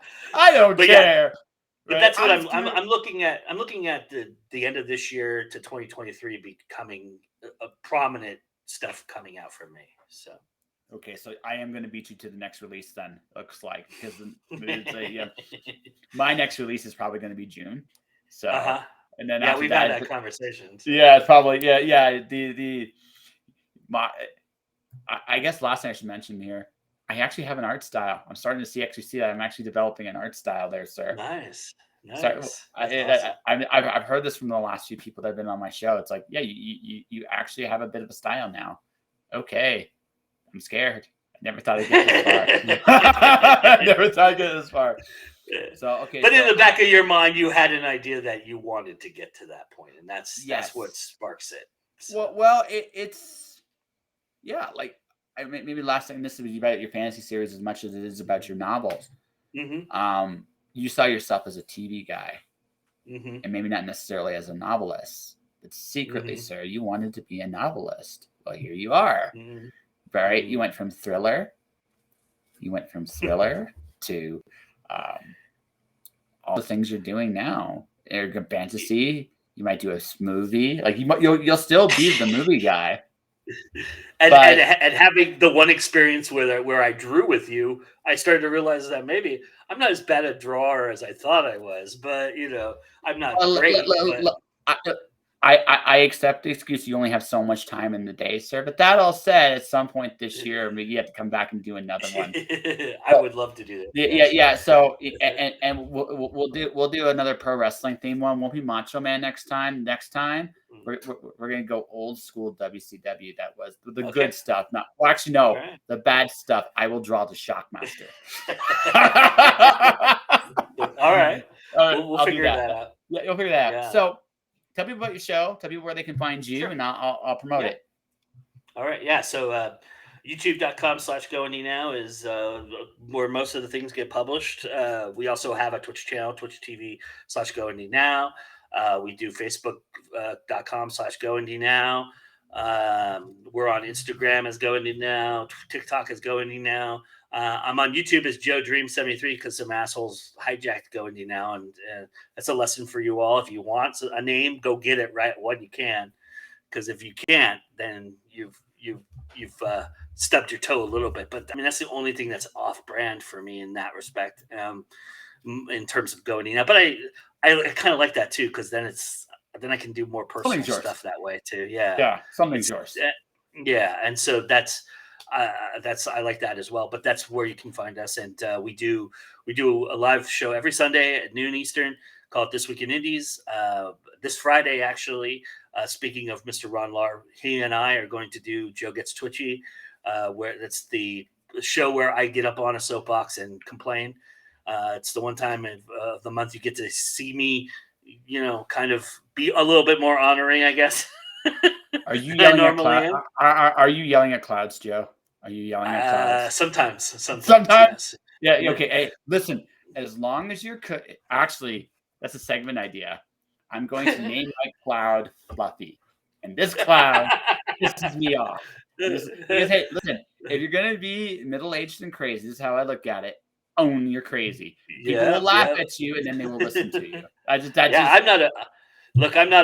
not above self-deprecation at this point. So shit. I mean, if you laugh at me instead of with me, totally fine with that. I'm good with that. So and at some point that Josh will be on that show as well, because this whole season, this entire season that I'm doing of Twitchy is my family, and Josh is, I consider, part of my family. So you won't have to figure out the date to do that, but we'll totally will. So you got a website where you review stuff too, right? Yep. freshbutteredpopcorn.blogspot.com, and that is our indie reviews. Did I get that right? Yep. You got it. Yeah. Mm-hmm. So and so that's where we do all our reviews of indie books, movies. We're gonna do other indie stuff as well. JD just did an indie video game, so we're out there doing that. So that's a fun too. So. Oh, and Steam is like the coolest. Like another time, when I get JD back on the show, we'll have to definitely do the indie video games thing, because I got connections to that part of the community as well, and nice. I've been slowly getting more streamers on there. So nice. Is that everywhere that I can find you, good sir? Yep, you got it. So, ladies and gentlemen, before I get to my plugs, I gotta say, now I'm going to just say this because I'm an egomaniac. Joe has got the second best show on the internet behind now. In all seriousness, though, No. I can't call my show an indie show. I can't, because it's not. Yeah. I do indies. I'm pretty all inclusive, actually. I have people from all walks of the publishing industry on the show. I have people so I can't call myself an indie show. Joe, Compton is one of the places, if you want to see what's going on with great indie books, indie products, period, there is nobody on the internet better, right? I'm connected, but he's the man. Like, he really is the man, and you definitely should check him out if you want to see great. And he's got a great crew: JD Estrada, CL Cannon, Ron Lair. I'm Miss Madeline Lynn, Madeline Dale. There's a mixture between her real name Anita there. Stewart. But, Anita yeah. Stewart. Anita Stewart. Katie Saulitis. Katie Saulitis, who, in my opinion, is still incredibly underrated as what she does. Mm-hmm. But to everybody watching, listening, definitely check out all of Joe's stuff out. I definitely recommend it. If you only have time for one show, go to This Week in Indies.